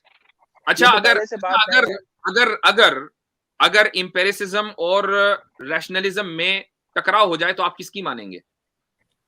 टकराव तो होगा ही नहीं। नहीं हो सकता है। एक्सप्लेनेशन में हमारे समझने में बात नहीं आ सकती शायद। नहीं, आप एक चीज देख रहे हैं, आप एक चीज देख रहे हैं लेकिन वो आपको समझ में नहीं आ रही है, लेकिन जो दिख रही है आप अपनी आंखों पर यकीन भी नहीं कर पा रहे हैं, तो आप किसकी मानेंगे? अपनी आंखों की मानेंगे या अपनी अकल की मानेंगे? जो चीज समझ में नहीं आ रही है उसको अबंडन रखेंगे। मैंने आपसे ये सवाल किया कि एक चीज आपको सामने नजर आ रही है, जैसी वो नजर आ रही है वैसी वो होनी नहीं चाहिए, आपकी अकल ये कहती है वैसी नहीं हो सकती, लेकिन आंखें बता रही हैं कि वो वैसी ही है। तो आप किसकी ज्यादा मानेंगे? आप अपनी अकल की मानेंगे या अपनी आंखों की मानेंगे? I will see how it will work out. यानी चॉइस है मेरी, मैं चाहे इधर जो मुझे अच्छा लगे, जो मुझे सूट करे, राइट? नहीं, I will do experiment with it. मैं एक्सपेरिमेंट से पहले की बात कर रहा हूं ना। एक्सपेरिमेंट जब आप करेंगे फिर आप एम्पिरिसिस्ट हैं। जैसे ही आपने एक्सपेरिमेंट किया फौरन आप एम्पिरिसिस्ट बन गए, फिर आप रैशनैलिटी को रख दीजिए साइड में। मुफ्ती साहब, मैं सस्पेंड रखूंगा, जजमेंट को सस्पेंड रखूंगा। यानी ये अजीब बात है कि आपको अपनी मर्जी के एतबार से चलना है, राइट? नहीं, मुझे मर्जी के एतबार से नहीं चलना है मुफ्ती साहब, मैं यही तो कह रहा हूँ। ओके, मुझे इसलिए तो डाउट्स है। मतलब किस तरह चलना है, मैं वो पूछना चाह रहा हूँ ना। तो थोड़ा सा आप अपना तरीक़ेकार बता दीजिए, ज़ाब्ता बता दीजिए, कैसे चलना चाहेंगे आप? लॉजिक, रीजन, नॉलेज, दोनों में तजाद हो जाए तो किसको लेंगे आप? मुफ्ती साहब, आप मुझे ये बताइए, आप नॉलेज कैसे ड्राइव करते हैं?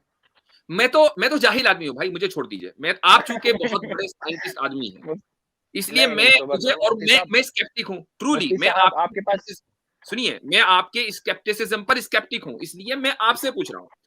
देखिए मैं एक बात बताता हूँ, आप मुझे मेरे सवालों का आप ना जवाब दे रहे हैं और ना दे सकते हैं सुबह क़यामत तक, और उसकी इस बात की दलील है कि आप ट्रूली स्केप्टिक नहीं। ये आप लोगों ने, जैसे आप वानाबी स्केप्टिक्स हैं, यानी आप ये समझते हैं कि it's so cool, let's call ourselves sceptics. ये जो चीजें हैं ना, इन चीजों से निकलिए। आप सिंपली ये कहिए कि देखें, मैं खुदा को नहीं मानता, मैं एथिस्ट हूं, ठीक है? जब आप इस पोजीशन को ले लेंगे तो हम ये समझेंगे कि हाँ, अब आपके अंदर थोड़ी सी ईमानदारी पैदा हुई है। चूंकि आपकी ईमानदारी का वहीं एकदम धूल निकल जाती है जैसे ही हम आपसे जो है आपके स्केप्टिसिज्म वगैरह के ऊपर सवाल करते हैं। ये आप पोजीशन इसलिए लेते हैं ताकि आपसे सवाल न किया जा सके, लेकिन जैसे ही हमने आपके स्केप्टिसिज्म के ताल्लुक से सवाल किया, आप आए बाएं बगले झांकने लगे। मतलब लाठी भी आपकी और भैंस भी आपकी? हाँ, अगर मेरे पास ये बिल्कुल लाठी भी मेरी, भैंस मेरी होगी तो लाठी मेरी होगी, तो मैं तो मारूंगा ना, आपको मारने को ही दूंगा। फिर आप वन डायरेक्शन में जाइए, फिर मैं क्या कर सकता हूँ उसका?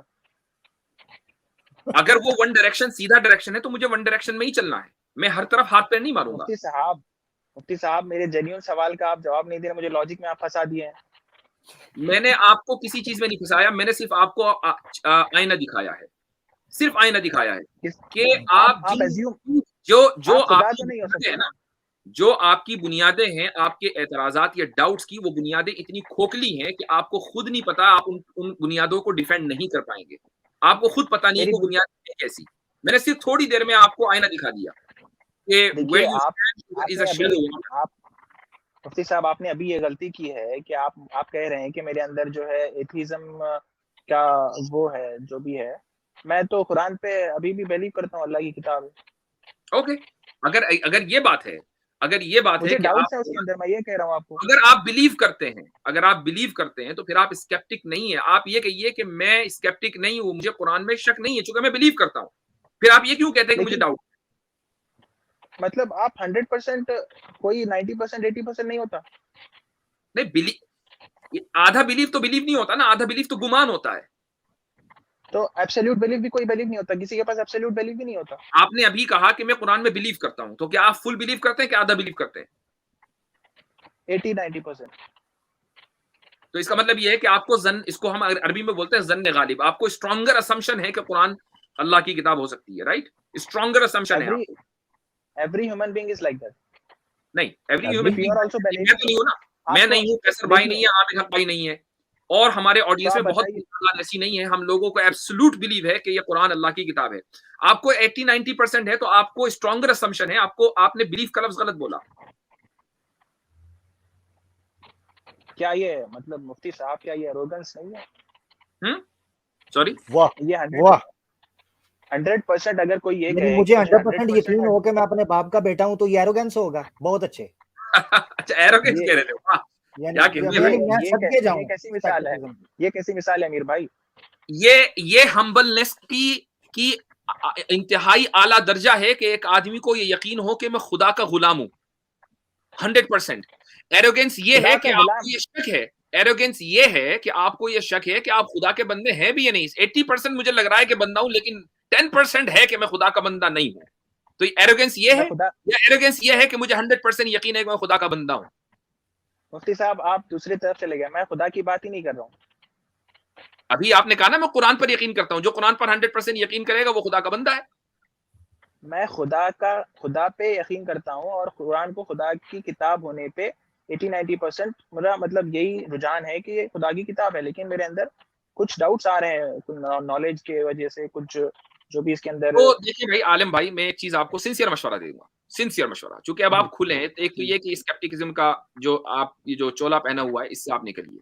दूसरी बात, आप ये कहें कि मैं खुदा के ऊपर यकीन रखता हूं, ये कलाम खुदा का कलाम है, हाँ मुझे इस कलाम की कुछ बातों में थोड़े से सवालात हैं, ये सवालात मैं अपने रखना चाहता हूं, मैं ये सवालात हल करना चाहता हूं। ये जो एटीट्यूड है, ये सही जी जी एटीट्यूड है। अब आप बिल्कुल सही जगह पर आए, सही रास्ते पर, आपने सही रास्ते का इंतखाब किया। लेकिन जब आप जी ये जी कहते हैं वैसे ही, जी, जी वैसे ही मुफ्ती साहब वैसे ही है कि मुझे जो है इसके अंदर सवालात ऐसे मतलब मेजर सवालात हैं, जिससे ये क्वेश्चन इस पे ही आ जाता है कि खुदा की किताब कैसे हो सकती है जब इसके अंदर मतलब इतना बड़ा ब्लंडर है। फिर वही बात, सवालात मुझे भी बहुत सारे होते हैं कुरान के ताल्लुक से। मैं अपने टीचर्स की तरफ रुजू करता हूं, पूछता हूं कि जी मुझे ये बात समझ में नहीं आ रही है, लेकिन उसका मतलब तो ये नहीं आपके होता कि मैं पास, ऑलरेडी, एक मिनट, ऑलरेडी मैं कंक्लूड कर लूं चूंकि मुझे समझ में नहीं आ रही है लिहाजा ये कुरान कैसे खुदा का कलाम हो सकता है। ये मेरे और आपके दरमियान फर्क है। आपको कोई चीज समझ में नहीं आ रही है, और समझ में इसलिए नहीं आ रही है क्योंकि आपने मॉडर्न साइंस को हाकिम माना हुआ है और जज माना हुआ है, और आप ऑटोमेटिकली ये कंक्लूड कर लेते हैं लिहाजा ये किताब कुरान का, ये खुदा का कलाम नहीं हो सकता। और आपके जो प्रेमिसेस हैं वो देखें कितने शैलो हैं। मिसाल के तौर पर आपने कहा चूंकि ये स्टोरी बाइबल में है लिहाजा ये बाइबल से कॉपी है। आपको नहीं पता कि इंजील और तौरात किसने नाजिल की है? आप फिर उसको साबित कीजिए वो खुदा की किताब है। आपको पता है कि तौरात और इंजील किसने नाजिल की है? किसका दावा है कि तौरात और इंजील मैंने नाजिल की है? किसका दावा? मेरा, आपका, या आमिर हक साहब का, कसर साहब का? किसका दावा है? कुरान का है। कुरान का। कुरान में किसने, कौन बोल रहा है? वही तो सवाल है ना, फिर सर्कुलर आर्गुमेंट हो जाएगा। सर्कुलर आर्ग्यूमेंट नहीं, मैं एक चीज आपसे मुख्तसर ये पूछता हूं कि ये आपने कहां पढ़ा कि मैंने तौरात नाजिल की, मैंने इंजील नाजिल की? किसने किसने कहां पढ़ा ये?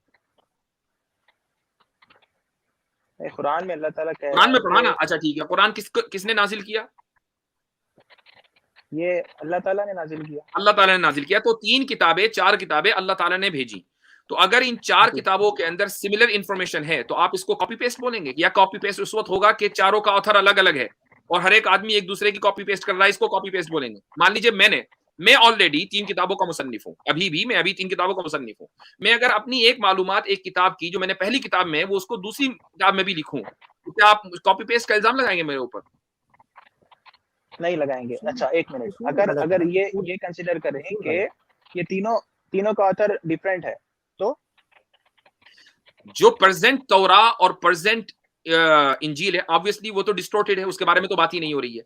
लेकिन जिस तौरात और जिस इंजील का कुरान करीम के अंदर जिक्र है, उसका ऑथर वही है, उसका नाजिल करने वाला वही है कि जिसने कुरान करीम को नाजिल किया। इसके लिए आपके पास प्रूफ होना चाहिए ना मुफ्ती साहब। तो आप ये चीज पहले आप देखेंगे कुरान सच है कि नहीं, और उसके लिए आप देखेंगे कि खुदा मौजूद है कि नहीं, और वो खुदा कम्युनिकेट कर सकता है या नहीं। मैं बताता हूँ आपको उसका पूरा मैकेनिज्म क्या है। सबसे पहले आपको ये यकीन है कि खुदा मौजूद है? हाँ, मौजूद है। ठीक है। उसके बाद आपको ये यकीन है कि खुदा कम्युनिकेट कर सकता है बंदे से? ये डाउटफुल है। क्यों डाउटफुल है, इसी पर बात कीजिए पहले। आप बताइए क्यों डाउटफुल, क्यों मतलब क्यों हमें यकीन होना डाउट चाहिए आपको है, डाउट आपको है तो किसी वजह से डाउट होगा ना। मुझे क्या पता आपको क्यों डाउट है, ये तो आप क्लियर करेंगे कि आपको इसलिए डाउट है। मुझे भूख लग रही है, आप बताएं क्यों लग रही है। मतलब ये क्या बात हुई कि मैं आपको बताऊं कि आपको डाउट क्यों है? बताइए क्यों डाउट है। मुफ्ती साहब, आप क्लेम कर रहे हैं कि खुदा कम्युनिकेट करता है, आप बताइए कैसे कम्युनिकेट और करता है। आप डाउट कर रहे हैं ना उसको, आप डाउट कर रहे हैं ना भाई, कर रहे हैं। आप डाउट कर रहे हैं, आपको कोई ना कोई वजह रही होगी जिसकी वजह से डाउट हुआ। मैं तो अंधा मुकल्लिद हूं, मैं तो अंधे तरीके से खुदा पर एतमाद करता हूं, लेकिन इसलिए मैंने तो मान लिया। लेकिन आप चूंकि कोई ना कोई वजह है जिसकी वजह से आप यकीन नहीं कर पाए, तो वो वजह मुझे बता दीजिए। असल में आलम भाई, आपके ना, आलम भाई एक मिनट जरा रुकिएगा, मैं कैसर अहमद राजा साहब भी आ गया। मुफ्ती साहब, बड़ी जबरदस्त बात चल रही है, मैं चाहूंगा आपकी बात जारी रहे। आलम भाई, मुफ्ती साहब ने ना आपको एक डेमो दिया है बताने के लिए कि ना ये कि आपके कुरान के बारे में कॉन्सेप्ट्स बहुत ज्यादा गलत हैं, इसी तरह आप जिस मेयार के साथ, जिस क्राइटेरिया के साथ हक और बातिल का फर्क करने निकले हैं, उसके कॉन्सेप्ट्स भी करप्ट हुए हैं। आपको वो क्लियर ही नहीं है कि आपका ग्राउंड क्या है। आप पहले अपनी जगह को सेट करें कि आपने किस तरीके से इन डाउट्स को हल करना है, ना ये कि फैसले करने के बाद। ये बड़ी खतरनाक सूरत हाल में आप चले गए वहाँ। मज़ाक का खेज। आमीर भाई, नहीं, मुफ्ती साहब ने मुझे कुछ ऐसे बताया ही नहीं जिसकी वजह से हम ये कह सकें कि मतलब क्या क्राइटेरिया क्या बनाना है। मैं तो कह रहा हूँ मैं आपको लॉजिकल जो रीजनिंग है उसकी बुनियाद पर मैं आपको बताना चाहता हूं कि खुदा कम्युनिकेट करता है, कर सकता है, लेकिन चूंकि डाउट है और हर डाउट के पीछे कोई ना कोई रीजन है, तो मैं वो रीजन जानना चाहता हूं ताकि मैं आपका उस डाउट को क्लियर कर सकूं। अगर मुझे ये पता ही नहीं चलेगा कि उस डाउट की वजह क्या, उसका कॉज क्या है, तो मैं जो भी बोलूंगा वो बेकार जाएगा। तो मुझे वो वजह बताइए कि डाउट क्यों है। देखिए, फर्स्ट क्लेम बाहर से आ रहा है कि खुदा कम्युनिकेट करता है, तो मैं उस पर डाउट कर रहा हूँ। मेरा फर्स्ट क्लेम नहीं है कि मतलब डायरेक्ट में मुझे ख्वाब नहीं पड़ गया। डाउट क्यों कर रहे हैं भाई? आपने कभी ये डाउट किया है कि, या ये डाउट करना मुनासिब है कि आप अपने वालिद की औलाद हैं? डाउट करना मुनासिब है? ये डाउट करना मुनासिब है? मुनासिब मतलब अब ये कैसे कह सकते हैं?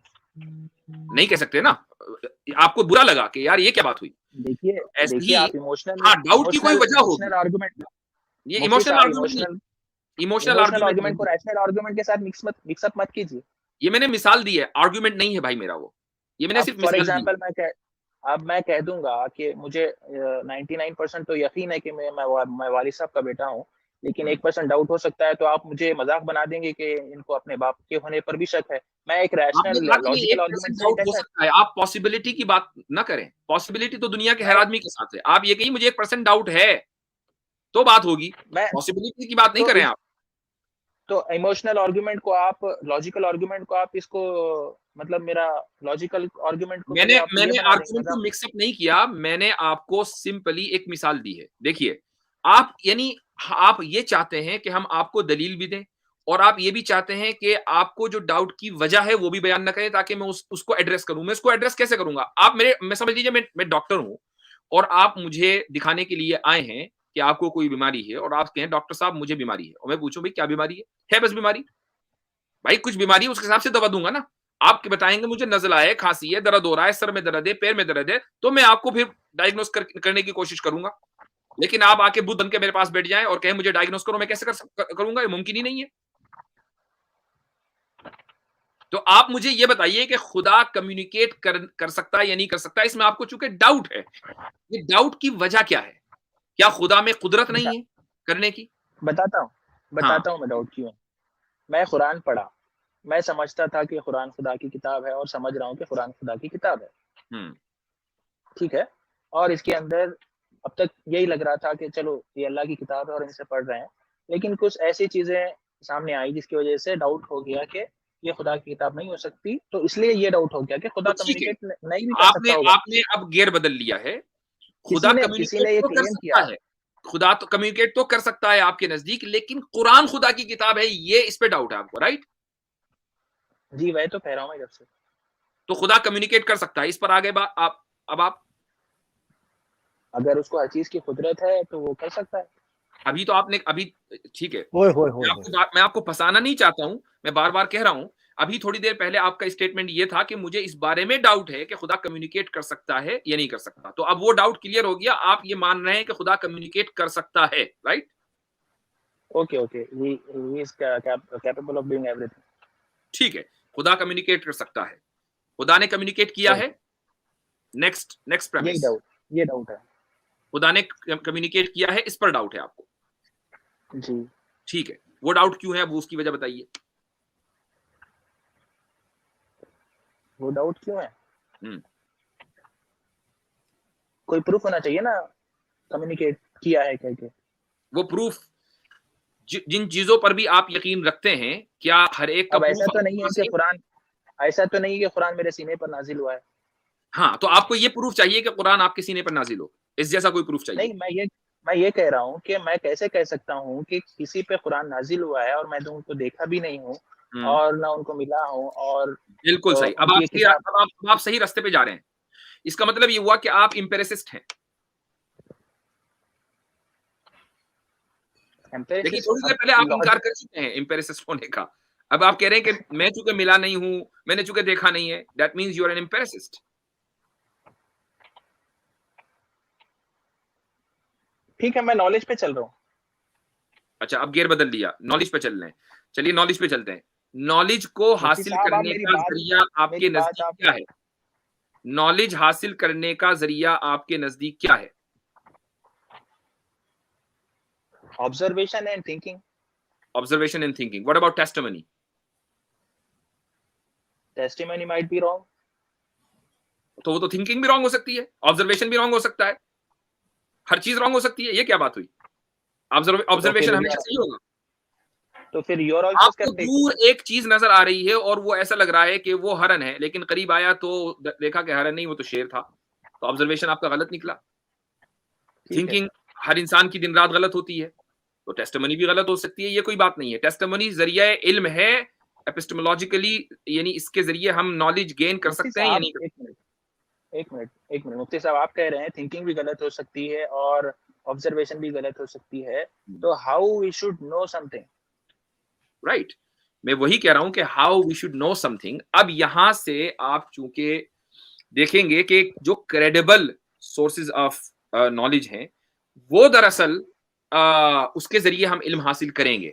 हमारे नजदीक व्हाट आर जो, द क्रेडिबल सोर्स ऑफ हाँ मैं नॉलेज? वही बता रहा हूं, हमारे नजदीक जो most credible source of information है वो है जी टेस्टिमनी, और वो भी रिलायबल पर्सन। मिसाल के तौर पर आप मुझे, मेरी जिंदगी को जानते हैं, जी और मेरा बचपन भी आपके सामने गुजरा और मेरी जवानी भी, और आपने हजारों लाखों करोड़ों मर्तबा मुझसे कम्युनिकेट किया है और कभी भी मैंने झूठ नहीं बोला है। तो जब मैंने जी 1 लाख मर्तबा झूठ नहीं बोला, तो क्या मैं 1 लाख 1वीं मर्तबा झूठ बोलूंगा? यानी कोई मजनून आदमी ही होगा जो ये सोचेगा कि नहीं, 1 लाख मर्तबा तो नहीं झूठ बोला, लेकिन 1 लाख 1वीं मर्तबा जरूर बोलेगा। तो जब रसूल सल्लल्लाहु अलैहि वसल्लम ने ये खबर दी कि ये कुरान करीम मुझ पर नाजिल हुआ, और वो रसूल वो जात हैं कि जिन्होंने जिंदगी में कभी झूठ नहीं बोला, और उनके जो दुश्मन हैं उन्होंने इसका एतराफ किया कि इस शख्स ने कभी झूठ नहीं बोला, तो आप ये क्यों आपका आप क्लेम है। अच्छा, ये मेरा क्लेम है, ठीक है। ये क्या आपका क्लेम है? क्लेम हो सकता है गलत, ये गलत हो सकता है ना, क्या? ये क्लेम गलत भी हो सकता है कौन सा क्लेम? कि लोगों ने उनको कहा कि वो सच्चे हैं। अच्छा, तो क्या लोगों ने नहीं कहा कि वो सच्चे हैं? किसी ने लिख दिया होगा कि वो किसने? लोगों ने ऐसे कहते थे। लोग ऐसे किसी ने कहते भी थे? लिख दिया होगा। यानी यानी कोई भी लिख देगा, और बगैर किसी चेन ऑफ ट्रांसमिशन के, बगैर किसी नाम के, तो बात ठीक है। लेकिन अगर उसमें नाम भी हो, उसमें इंसिडेंट का भी जिक्र हो, उसमें चेन ऑफ ट्रांसमिशन भी हो, सब चीजें हो, तो जी आप नहीं मानेंगे? नहीं, बात गलत तो हो सकती है ना। अच्छा, जो आदमी कह रहा है वो खुद ही बता रहा है कि मैंने ये बोला, तो वो झूठ बोल रहा है। जी मुफ्ती साहब, क्या बताया आपने? जो जिस आदमी ने बोला कि मोहम्मद सच्चे थे हमेशा, वो खुद ही कह रहा है जी कि जी, मैंने ये बोला था, जब मैं काफिर था मैंने ये बोला था कि मोहम्मद तुम तो हमेशा सच बोलते हो। तो अब इसका मतलब ये है कि वो झूठ बोल रहा है। पॉसिबिलिटी तो है। बात इम्कान अकली की नहीं हो रही है, लॉजिकल पॉलिसी की नहीं, पॉसिबिलिटी की नहीं हो रही है, बल्कि इसकी हो रही है कि क्या ऐसा हुआ है। तो वो तो आपको प्रूव करना पड़ेगा। हम तो इस बात को प्रूव कर रहे हैं कि ऐसा नहीं हुआ। और अबू सुफियान ने ये बोला कि, बल्कि अबू जहल ने ये बोला कि मा जर्रबना अलैका कज़िबन, कि हमने कभी तुम्हें मोहम्मद सल्लल्लाहु अलैहि वसल्लम झूठ बोलते हुए देखा ही नहीं। तो अबू लहब अबू जहल बोल रहे हैं। और इसके बाद अबू सुफियान जब हिरकल के दरबार में मोहम्मद सल्लल्लाहु अलैहि वसल्लम और दीन इस्लाम के तारुफ कराते हैं, और अभी अबू सुफियान काफिर हैं, मुसलमान नहीं हुए हैं, तो वहां जाकर क्या कहते हैं कि यअमुरु बिस्सिद्क़, मोहम्मद सल्लल्लाहु अलैहि वसल्लम सच्चाई का हुक्म देते हैं, अभी काफिर हैं। और वो साथ में ये भी कह रहे हैं कि मैं झूठ बोलना चाहता तो झूठ बोल सकता था, लेकिन मेरे पीछे बंदे खड़े हुए थे, कहीं वो मेरा इंकार ना कर दे तो मेरी इज्जत की पोल खुल जाएगी, इसलिए मैंने झूठ नहीं बोला और सच बोला कि मोहम्मद सच्चाई का हुक्म देते हैं। तो जो बंदा हमेशा सच बोल रहा है, अब आप उसकी बात को झूठा कैसे साबित करेंगे? एक मिनट, अगर कोई बंदा ऐसा कहेगा अच्छा, कि एक मिनट, एक चीज और, वन मोर पॉइंट जी, इंसान के लिए सच बोलना असल है कि झूठ बोलना असल है? किसके लिए? किसी भी इंसान के लिए सच बोलना असल है या झूठ बोलना असल है? असल मतलब? यानी एक आदमी आम हालात में सच बोलता है या झूठ बोलता है?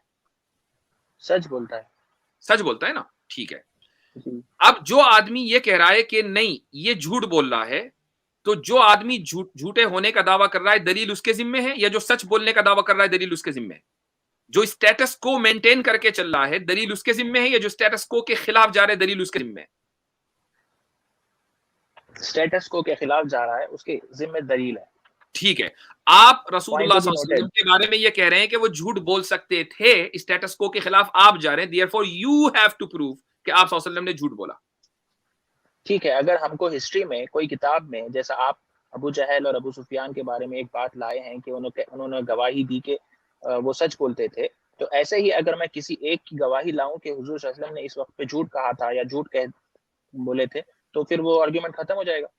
नहीं, अगर वो चेन ऑफ ट्रांसमिशन, जो प्रॉपर चेन ऑफ ट्रांसमिशन है, जिस तरीके से हम जिस तरीके से हम आप सल्लल्लाहु अलैहि वसल्लम का सच्चा होना साबित कर रहे हैं, वैसे ही आप सल्लल्लाहु अलैहि वसल्लम का आप झूठा होना साबित कर दीजिए, आर्गुमेंट खत्म हो जाएगा। मुफ्ती साहब, अब जो अबू जहल से तो हमने सुना नहीं ना भाई। मैंने आपसे क्या कहा? आपने कहा आर्गुमेंट खत्म होने की बात। मैं मान रहा हूं कि जिस तरीके से हमने आप सल्लल्लाहु अलैहि वसल्लम का सच्चा होना साबित किया, आप उसी तरीके से या उससे बेहतर तरीके से झूठा होना साबित कर दीजिए, जबकि हमें तो साबित करने की जरूरत ही नहीं थी, क्योंकि हम तो स्टेटस को मेंटेन करके चल रहे हैं। स्टेटस को के खिलाफ आप जा रहे हैं, तो आपको प्रूव करना है कि मोहम्मद सल्लल्लाहु अलैहि वसल्लम झूठ बोल रहे थे, साबित कीजिए। मुफ्ती साहब, एक बार किसी ने गवाही दी कि ये बंदा सच बोलता है, अभी आपने एक मिनट आगे बढ़ने से पहले देखो, हम क्या है पोल चेंज कर रहे हैं बार बार। आपने बोला कि स्टेटस को के खिलाफ जो जाएगा दलील उसके जिम्मे है, तो क्या आप मानते हैं कि आपके जिम्मे दलील है आप सल्लल्लाहु अलैहि वसल्लम के झूठा साबित करने के ताल्लुक से, या नहीं मानते? तो किसी को झूठा साबित करेंगे तभी वो झूठा होगा, ऑब्वियसली, क्योंकि आप खुद ही मान चुके हैं कि सच बोलना असल है। तो और क्या, खामोश बैठे बंदे को झूठा कहना शुरू कर देना? अल्लाह, ये क्या यानी कमाल हो गई यार। आप अभी खुद ही साबित कर चुके हैं कि सच बोलना असल है, झूठ बोलना असल नहीं है। लॉजिक में आप मतलब लॉजिकल आर्गुमेंट्स में आप ये मत कीजिए। मैं कह रहा हूँ आपको सिंपल क्या ना कीजिए, एक मिनट, क्या ना कीजिए? लॉजिकल आर्गुमेंट में क्या की बात कर रहा हूँ मैं, किसी को झूठा नहीं कह रहा हूँ, मैं पॉसिबिलिटी की बात कर रहा हूँ। नहीं, आपने अभी बोला कि लॉजिकल आर्गुमेंट में ये ना कीजिए, क्या ना कीजिए? फंसाइए मत, ये बोल रहा हूँ मैं। वो कह रहे हैं मुझे तंग ना कीजिए, मुझे तंग ना करूँ। मैं आपको लॉजिक पढ़ा रहा हूँ भाई, मैं आपको सिखा रहा हूँ कि लॉजिक कहते किसे हैं। इतनी देर से आपने लॉजिकल रीजनिंग की जो रट लगा रखी थी ना, मैं आपको बता रहा हूँ कि लॉजिक होती क्या है। आपके पास इसीलिए आए हैं मुफ्ती साहब, सीखने के लिए। हम आपसे बड़े होने का दावा नहीं कर रहे हैं। ठीक है, तो आप हम्बल होने का दावा कीजिए, कम से कम हम्बल होने का, और मेरे सामने नहीं, कुरान के सामने, खुदा के सामने हम्बल होने का इजहार कीजिए, एतराफ कीजिए। वो है मेरे सामने। आप एरोगेंस भी दिखाएंगे, मेरे ऊपर कोई फर्क पड़ने वाला नहीं। मैंने आपको सिंपल सी एक बात रखी कि रसूलुल्लाह ये तो ऐसा हुआ, सुनिए, ये तो ऐसा हुआ जैसे आप मुझे बलि का बकरा बनाना चाहते हैं। आप जबरदस्ती मुझे कह रहे हैं कि मान लो ऐसे। नहीं, मैं नहीं कह रहा हूं कि जबरदस्ती कि मानो, मैं आपको बता रहा हूं कि कैसे मानना है, आपको प्रोसेस बताया जा रहा है। आपने कहा मुझे कुरान पर शक है, मैंने कहा क्यों शक है? क्या अल्लाह ताला के कम्युनिकेट करने पर शक है? शुरू में आपको शक था, उसके बाद वो शक क्लियर हो गया। ठीक है, अब अल्लाह ताला ने कम्युनिकेट किया, इसमें आपको शक हो रहा है। तो हम ये कह रहे हैं कि टेस्टिमोनी के जरिए हमें पता चला कि अल्लाह ताला ने रसूलुल्लाह सल्लल्लाहु अलैहि वसल्लम के साथ कम्युनिकेट किया, और टेस्टिमनी एक रिलायबल सोर्स ऑफ इंफॉर्मेशन है, और खुसूसन ऐसे आदमी की टेस्टिमनी कि जिसने अपनी जिंदगी में कभी झूठ ना बोला हो। अब आप ये कह सकते हैं ये महज दावा है, उसके खिलाफ झूठ बोलने की पॉसिबिलिटी है। तो पॉसिबिलिटी तो दुनिया में हर चीज की है। हमें पॉसिबिलिटी से बहस नहीं करनी है, बल्कि हमें अकरेंस से बहस करनी है कि ऐसा हुआ या नहीं। अब अगर आप सल्लल्लाहु अलैहि वसल्लम ने झूठ बोला है तो उसकी दलील उस आदमी के जिम्मे है कि जो ये कह रहा है कि आप सल्लल्लाहु अलैहि वसल्लम ने झूठ बोला है, हमारे जिम्मे नहीं है।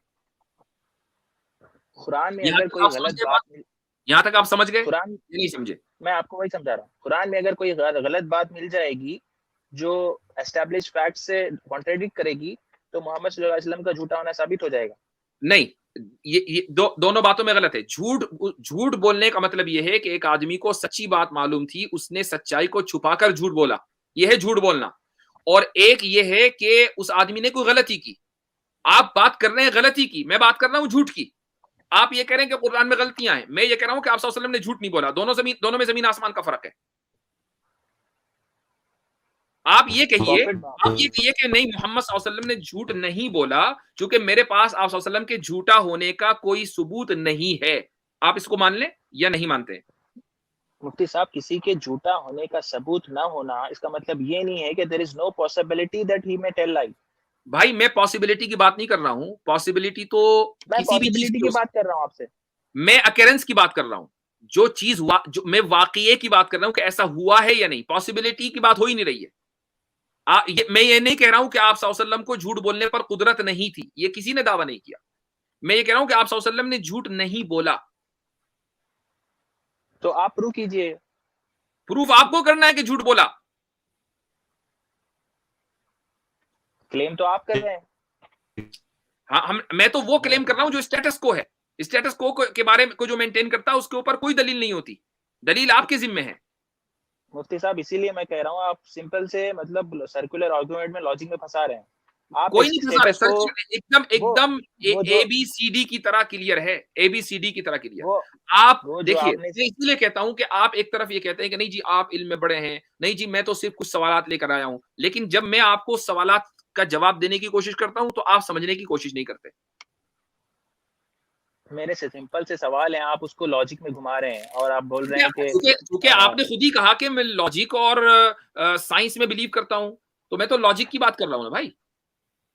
तो लॉजिक की तो मैं बात करूंगा जब आप लॉजिक में स्टेटस को का मतलब या तो अब स्टेटस को का मतलब ये है। आप देखिए, लैंग्वेज में आप फंसा रहे हैं मुफ्ती साहब। That is only a language you are using. आप इतने मासूम क्यों हैं कि हर कोने में फंस रहे हैं? आप इतना फंस नहीं रहे, आप फंसा रहे हैं। आप फंसाना क्यों चाहते हैं? मैं तो फंसाना नहीं चाह रहा हूं, आप खुद ही बखुद फंस रहे हैं। आप लैंग्वेज में फंसाना चाह रहे हैं। आलम भाई, अभी थोड़ी देर पहले कहा कि लॉजिक में फंसा रहा हूं, अब मैं लैंग्वेज में फंसा रहा हूं। भाई मैं इतना अगर खतरनाक आदमी हूं तो फिर तो बात करना ही बेकार है। अगर आप इतने मासूम हैं कि हर कदम पे फंस जाएंगे तो फिर तो बात करना बेकार है।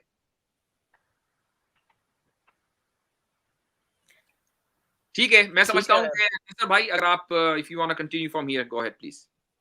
मुफ्ती साहब, आप स्टेटस, मैं कुरान की बात कर रहा हूं, आप लॉजिक में, लैंग्वेज में आलम भाई थोड़ा सा खामोश हो जाएं। मौजू को किसी तरीके पर भी लेकर चलना है। कैसर अहमद राजा साहब ने मैं ज्वाइन किया है। कैसर अहमद राजा साहब, आप मुझे सुन पा रहे हैं? जी मैं सुन रहा हूं। आपको मेरी आवाज आ रही है? बिल्कुल ठीक आ रही है सर। Over to you. आपको बात करना चाहते हैं जरूर करें, अभी तक की गुफ्तगू को देखकर। शुक्रिया। मुझे थोड़ी सी स्ट्रगल ये है कि मैं गुफ्तगू के किस हिस्से पे बात करूं। हमारे आलम भाई ने कुछ बहुत अच्छी बातें की हैं, लेकिन अनफॉर्चुनेटली ये बाज़ औक़ात ऐसा होता है कि जो फॉर्म होती है वो सब्सटेंस से आगे निकल जाता है। फॉर्म यानी कि जो गुफ्तगू में जो स्टाइल है, जो हमारी ज़ाहिर अल्फाज का जो आपकी आवाज ब्रेक हो गई है। कैसर भाई, आपकी तरफ नेट का शायद इशू हो रहा है, आवाज ब्रेक हो रही है अनफॉर्चुनेटली। अगर आप कैमरा बंद करके ट्राई करें तो हो सकता है आवाज आ जाए। रीजॉइन कर लेते हैं। आलिम भाई, आपको बहुत वक्त दे दिया। मैं समझता हूँ मुफ्ती साहब की भी अल्लाह ज़र्फ़ी है कि उन्होंने दोबारा आपको मौका भी दिया, बात भी की। कैसर अहमद राजा साहब आ रहे हैं, उनको भी सुनिएगा ज़रूर। जी वेलकम बैक कैसर भाई। देखिए दुनिया में आप इतना बड़ा क्लेम देखिएगा, दुनिया हमारा आपको इतना बड़ा दुनिया में लेके आते हैं, आपको लाते हैं दुनिया में, ठहरे जरा, ये कैसर भाई भी दुनिया में ही है। जी कैसर भाई, ठीक है, आपके नजदीक अगर कोई कुरान पे सवाल उठाता है तो उसकी तो कुछ फिर ये गई, नहीं कह रहे ना भाई, प्यार मोहब्बत वो भी तो समझा गया, करो, जहन्नम दोस्तों में की तरह गया। मजाक भी तो होता है ना, इतना ऐसी टची आपकी नहीं सोच होना बन चाहिए। गई है, आप क्या कर सकते हैं आप आमिर भाई इसमें? मेरी आवाज खैर, ठीक आ रही मैं है समझ आपको? रहा जी था, जी बिल्कुल। मैं समझ रहा था आप अच्छा, मेरे अगर बोलते रहेंगे तो फिर उतारूंगा, इतने घंटे बिठा के रखा है ना, तो जरा कैसर भाई हैं, मेहमानों के सामने चाऊ चाऊ थोड़ी कम कर लें, बड़ी मेहरबानी। जी कैसर भाई। अच्छा, आलिम भाई आपने बहुत कुछ अच्छी बातें कही हैं, लेकिन मुझे ये लगा कि देखें जब इंसान ज़ातियात पे आ जाता है ना, तो वो जो गुफ्तगू का मवाद है वो ख़त्म हो जाता है। हालाँकि जो मुझे बात समझ आई है वो ये है कि आप मुसलमान हैं, अल्लाह ताला पे आप यकीन रखते हैं, अल्लाह ताला की कुरान पे आप यकीन रखते हैं। Sceptic is not the right word. तो यहाँ पे आप आए हैं, मुफ्ती साहब तशरीफ़ रखते हैं, तो उसका बेहतर तरीका ये होता है कि इंसान पूछ ले कि मेरे दिल में ये एक शुबा है, मैं बहस करने नहीं आया, और बहस लाइल्मी की बेस पे हो भी नहीं सकती है, शक की बेस पे भी बहस नहीं हो सकती है।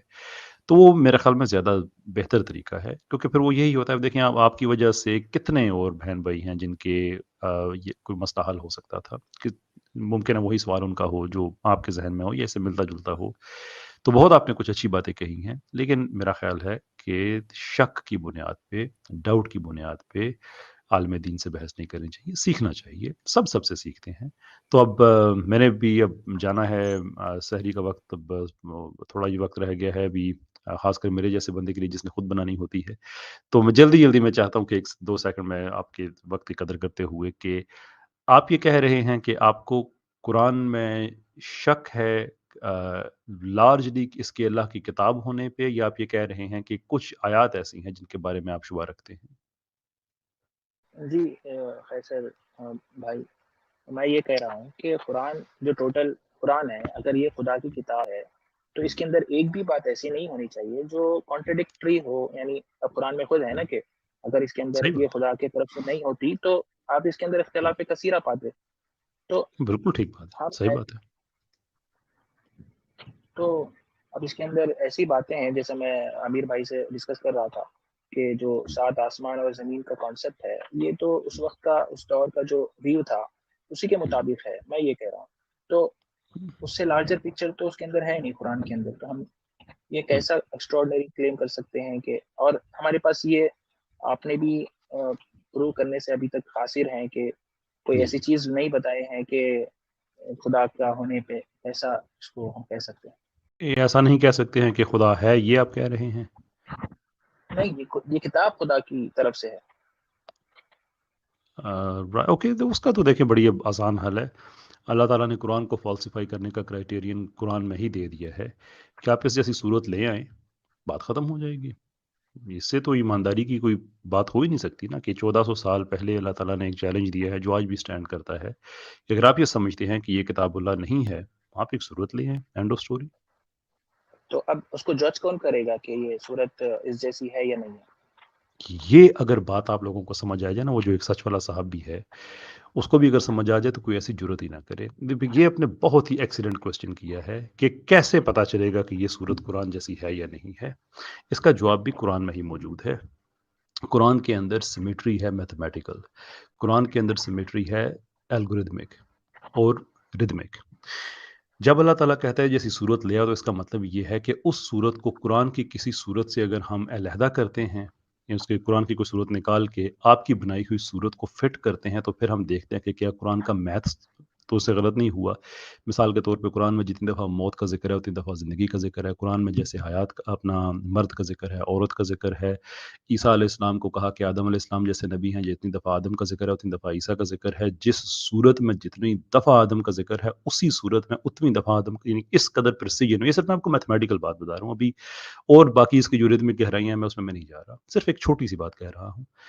और मक्की मदनी सूरतों की जो मैथ्स है वो भी अमेजिंग है। सिर्फ सूरह अल कौसर में अगर आप 10 के हिंसे का अगर आप एल्गोरिदम्स देखेंगे कितने प्रिसाइज़ तरीके से नंबर 10 उसमें इस्तेमाल होता है, तो अब इंसान हैरान रह जाए। अगेन मैं सिर्फ मैथमेटिकल बात कर रहा हूँ और किसी पहलू को टच नहीं कर रहा। आप एक सूरत लें आएँ, हम कुरान की एक सूरत, कम से कम जो रिक्वायरमेंट है वो 3 आयत हैं, छोटी से छोटी सूरत। 3 आयत पे मुश्तमिल आप एक सूरत लेके आएँ। हम कुरान की 3 आयत वाली सूरत निकालते हैं, आपकी सूरत उसके अंदर फिट करते हैं और देखते हैं कि ये कुरान के मैथ्स को ख़राब करता है या उसी के पूरा उतरता है। अगर वो उसकी एपिस्टेमोलॉजी पे, उसकी मैथ्स पे, उसके रिदम पे, उरूज पे, हर चीज़ पे वो पूरा उतरता है, हमारा कुरान गलत साबित हो जाएगा, बात खत्म। कैसे कैसे सर, क्या ये कुरान के अंदर जो आप मैथमेटिकल सिमेट्री की बात कर रहे हैं, ये कहाँ पे, मतलब कैसे आप बताएं कुछ सिमेट्रीज के अंदर। श्योर, अगर आप मुझे थोड़ा-सा इस पे वक़्त दें। और कैसर साहब, एक हमारे चीज़ पास मैं ये करना चाहूँगा कि न जी, सिर्फ जी। ये कि ये सारी उसकी खुसूसियात हों, बल्कि साथ में ये भी हो कि वो कलाम फिल बदी हो। कदा यानी कलाम जो फिल बदी हो, बिल्कुल। जो भी आदमी चैलेंज एक्सेप्ट कर रहा है, वो फिल बदी बगैर किसी प्रिपरेशन के वो कलाम पेश करेगा, तो हम ये मानेंगे, और इन तमाम खुसूसियात के साथ, तो फिर ये कहा जाएगा कि हाँ, उसने कुरान के इस चैलेंज को एक्सेप्ट कर लिया है। जी। हुँ। हमारे आलम भाई, मैं एक जुमला सिर्फ मैं माफ़ी कह लूँ चाहूँगा। कैसर भाई, जी, जी, सिर्फ एक ज़रूर। जुमला कह लूँ। मुफ्ती यासिर वाइदी साहब ने ना इस पर एक प्रोग्राम किया आलम भाई, कि कुरान ने जो ये कहा है कि इस जैसी सूरत ले आओ, तो उसमें क्या-क्या चीज़ें हों तो उस क्राइटेरिया पर पूरा उतरता है, तो वो कुरान से ही उन्होंने निकाल कर एक प्रोग्राम बड़ा शानदार किया है, मुफ्ती यासिर हुँ। वाइदी साहब ने। तो उसको देखिएगा, उन्होंने कुरान से निकाला है कि किस तरह कुरान ने कहा कि इस म्यार पर अगर ये चीज़ें पूरी उतरेंगी, तो हम ये चैलेंज एक्सेप्ट कर लेंगे। तो सिंपल है। जी कैसर भाई। हाँ, वो मैं जी, वीडियो बिल्कुल। देखा था और मुफ्ती साहब का। जी, जी। और उसके अलावा मैं प्रेज़ेंट भी कर दूँगा, ये अराउंड 1920s में हमने, हमारे जो उलमा हैं उन्होंने ये मैथमेटिकल एल्गोरिदम्स डिवाइस करने शुरू किए थे, जिसकी बेस पे बहुत ज़्यादा लोग इसमें, इस इल्म में लोग पीएचडी करते हैं। मेरे अपने एक जानने वाले आलिम दीन हैं, वो भी इस पे पीएचडी कर रहे हैं। तो वो मैं आपको सारे में दे दूँगा, उसमें सारी मक्की सूरतों का मैथ्स, मदनी सूरतों का मैथ्स, और फिर द फैक्ट कि कुरान एक पीस मील है। पीस मील मतलब कि एक ऐसा किताब या तहरीर जो एक वक़्त में नहीं उतरी, बल्कि अक़सात में आयत ब आयत, वाक़या ब वाक़या उतरती है, और फिर भी उसके अंदर एक कोहेज़न है। बज़ाते खुद ये उसका एक बहुत बड़ा मौजज़ा है। और फिर उसकी जो कंपाइलेशन के किस वक़्त में, यानी कि जैसे आप देखें ना कि जो पहली आयत है कुरान की, इक़रा, वो कुरान के कुरान वहाँ से शुरू नहीं होता, बड़े बाद में जाके आती है। तो इस तरह से उसको फिर प्रिज़र्वेशन उसकी, कि उसमें एक कोहेरेंस रहे और फिर वो कभी चेंज ना हो। ये वो चीज़ें हैं जो इंसान के बस की बात नहीं है। इसलिए हम उसको आसान-आसान करते हैं, और कुरान ने जो पूरे एतमाद के साथ चैलेंज दिया है कि अगर आप इन शराइत पे पूरा उतरते हैं, ऐसी सूरत लेके आते हैं, तो मोस्ट वेलकम, कोई इश्यू नहीं है। आपने लेकिन बताया मैं कि आपसे सूरत आखिर में वो मैं जानना जी, चाहूँगा जी। जो आपने कहा कि उस 7 ज़मीन और 7 आसमान वाला। तो देखिए, एक जब वो अगेन पर्सनल क्लैश वाली बात आ जाती है, तो वो थोड़ा-सा, उसमें फिर हम इन चीज़ों पे हमें मुश्किल हो जाती है। जैसे मिसाल के तौर पे आपने कहा कि उस ज़माने में किसी ने ये कह दिया कि नबी पाक सल्लल्लाहु अलैहि वसल्लम ने कभी गलत बयानी नहीं की, तो हम ये बात कैसे मान लें?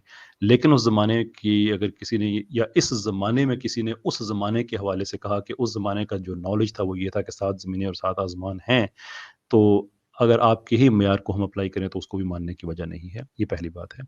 दूसरी बात ये है कि कुरान ने 7 आसमान और 7 ज़मीन का अगर आप समझते हैं कि उस ज़माने के हवाले से बात की है, तो ये गलत चीज़ है। मैं आपको बताऊँ कुरान ने क्या कहा है, अगर आप इसकी सच्चाई को आप टेस्ट करना चाहते हैं। कुरान ने आसमान और ज़मीन को कहा कि ये एक ही यूनिट में थे, जिसे हम साइंटिफिकली स्पीकिंग सिंगुलैरिटी कहते हैं, और सिंगुलैरिटी वो जो बिग बैंग से पहले की स्टेट थी, कि ये सब एक ही था और वहाँ से इसको फैला दिया गया। क्वेश्चन ये है कि क्या साइंटिफिकली स्पीकिंग हम जब दूरबीन के ज़रिए देखते हैं और डिस्टेंट गैलेक्सीज़ में हमें जो रेड शिफ्ट नज़र आती है, क्या ये पॉइंट करती हैं कि इस कायनात का एक नुक्ता आगाज़ था? आंसर इज़ येस, बिल्कुल करती हैं। कुरान ये कहता है कि इस कायनात को हम फैला रहे हैं। क्वेश्चन इज़ कि क्या आज हम देख रहे हैं कि कायनात फैल रही है और इसमें रिपल्सिव और अट्रैक्टिव फ़ोर्स बड़े बैलेंस के साथ काम कर रही है? Answer is yes. कुरान ये कहता है कि हमने सूरज, चाँद, दिन-रात, ये जितने हैं, ये सेलेस्टियल बॉडीज़ जो हैं, ये ऑर्बिट कर रही हैं, दायरे में घूम रही हैं, सब की सब। क्या हम साइंटिफिकली स्पीकिंग इसको ऑब्ज़र्व कर सकते हैं? Answer is yes. तो ये वो उस ज़माने की चीज़ें हैं, जो उस ज़माने के लोगों के लिए बहुत एडवांस थी, बहुत ज़्यादा, लेकिन कुरान ने इनको बयान किया। अब 7 ज़मीन और 7 आसमान से अल्लाह ताला, और ये मैं आपको बताऊँ कि वहाँ कुरान में जो आम तौर पे, मैं इस बात में मौदूदी साहब से इत्तेफ़ाक रखता हूँ कि जहाँ पे अर्ज़ का ज़िक्र किया जाता है कुरान में, तो अमूमी तौर पे वो सिर्फ़ ज़मीन की बात नहीं की जाती, बल्कि कायनात की जाती है। तो कायनात, अगर अल्लाह ताला ये कह रहा है कि 7 कायनातें हैं, तो यानी कि ये जो हमारी ज़मीन है और उसके साथ हमारी जो है, ये इस कायनात का जो छत है हमारा, ये आसमान है, और उसके ऊपर फिर एक और कायनात है। तो मल्टीवर्स थ्योरी जो है वो इससे कितनी मुख्तलिफ है। और आई एम वेरी श्योर कि अगरचे मल्टीवर्स थ्योरी को हम साइंस नहीं कहते, सूडो साइंस कहते हैं, इसलिए कि उसकी कोई ऑब्जर्वेशन नहीं हुई है। लेकिन सूडो साइंस तो मैं कहता हूँ इसलिए कि मैं से मुराद कि वो लोग जो साइंस को पढ़ते हैं। आम आवाम से आप किसी से पूछे तो कहेंगे हाँ जी मल्टीवर्स थ्योरी ने बड़े मसले हल कर दिए हैं। तो अगर मल्टीवर्सेस हो सकते हैं एक के ऊपर दूसरा, दूसरे के ऊपर तीसरा, उसकी तादाद हज़ारों में है, व्हाई नॉट? 7 क्यों नहीं हो सकती कायनातें फिर?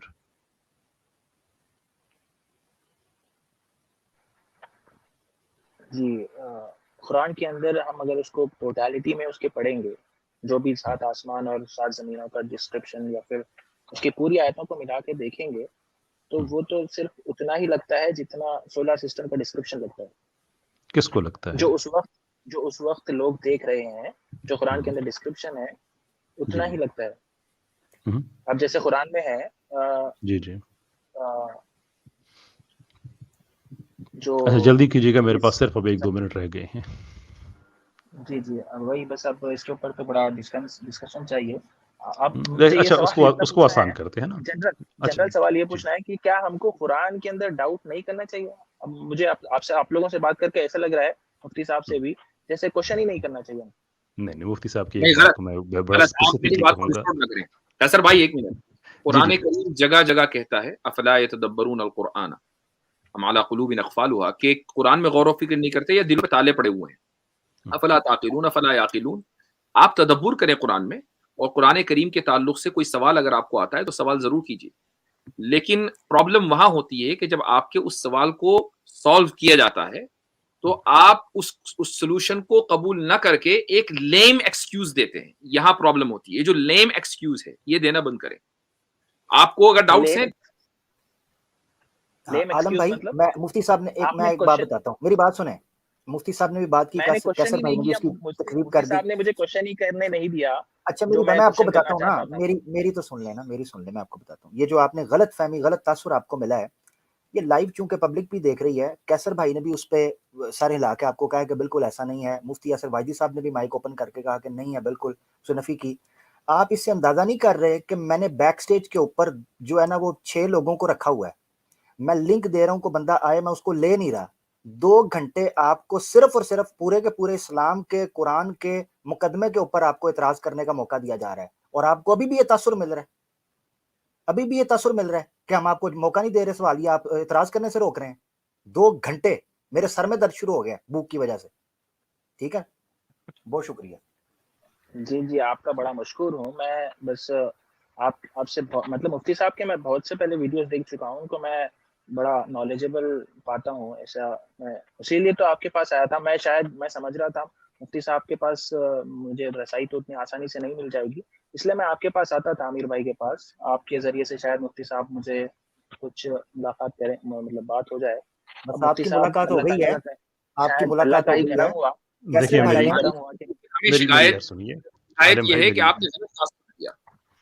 मेरी यार सुनिएगा जी, आलिम जी। भाई। असल इशू जो है वो ये है कि हम चूंकि दिन रात लोगों से बात करते हैं तो हमें टाइटल्स का अंदाज़ा होता है और उसके बाद फिर वही पीपल कम अक्रॉस, उससे भी एक तासुर बनता है। आपने अपने साथ स्केप्टिक लिखा और मुफ्ती साहब ने आपको अपॉर्चुनिटी भी दी कि इसको आप चेंज कर लें।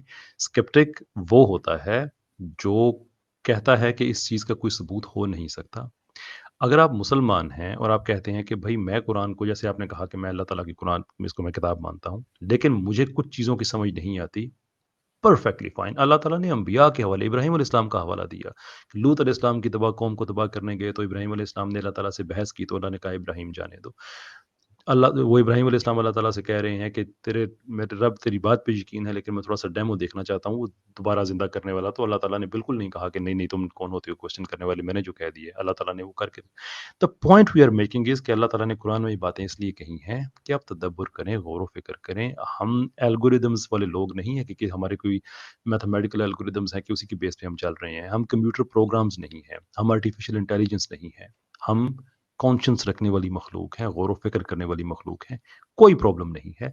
लेकिन जब आप अपना नाम के साथ स्केप्टिक लिखेंगे और हर चीज़ पे आप चैलेंज करेंगे और आप देखें कि मैंने ये पूरी गुफ्तगू नहीं सुनी, लेकिन जितनी मैंने सुनी है, मुझे गुफ्तगू इस एंड से इस एंड तक जाती नज़र आई, किसी एक पॉइंट पे खड़ी नज़र नहीं आई, तो उससे फिर ये गलतफ़हमियाँ पैदा होती हैं। बाय ऑल मीन्स आप कहें आप मुफ्ती हैं, आपने पब्लिकली एक बेड़ा उठाया है हमारी गलतफ़हमियाँ दूर करने का। मुझे ये ज़रा शकूक है, आप बता दें।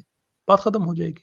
अगर आप स्केप्टिक कहेंगे तो फिर मैं मुफ्ती साहब से यही एक्सपेक्ट करूंगा, उनसे मैं लड़ूंगा झगड़ूंगा अगर वो नहीं पूछेंगे कि अगर आपको शक है तो शक की बुनियाद क्या है, क्योंकि जो स्केप्टिसिज्म है it's a type of philosophy. तो फिलोसफी की, अगर आप फिलोसफी की बेस पे एक चीज को चैलेंज कर रहे हैं तो फिर जिस फिलोसफी पे बेस पे आप खड़े हुए हैं उसको चैलेंज करना जरूरी है, क्योंकि अगर वो ठीक साबित हो जाती है आपका क्लेम भी ठीक साबित हो जाएगा, अगर वही गलत साबित हो जाती है everything else collapses with it.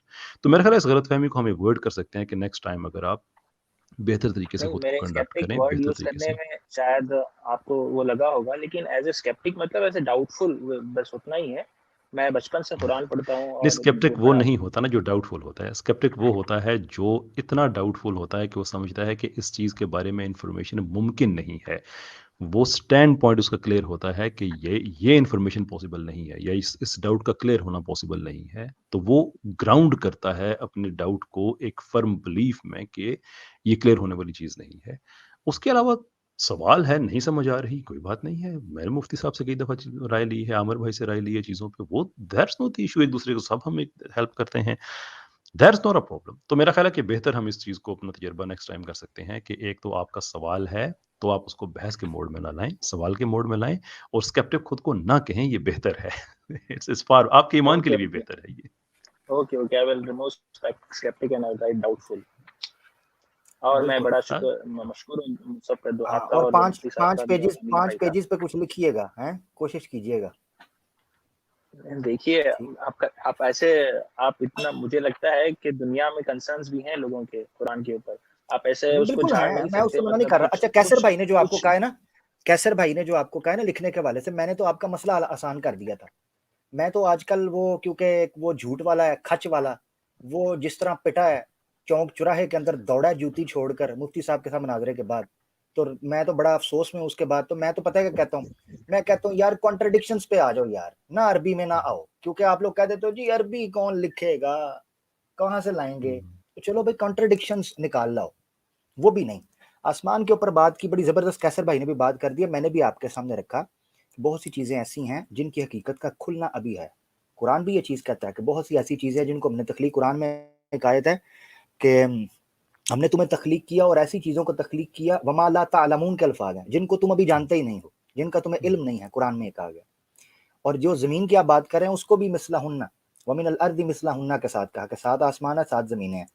इस पर हर बंदे ने अपनी अपनी थ्योरी, इब्न खुल्दून ने 7 अकालीम कहे, मुकदमा के अंदर लिखे, 7 आसमान और 7 जमीनों के बारे में मुख्तलिफ ताबीरात और तशरीहात की, हतमी बात किसी ने भी नहीं कही।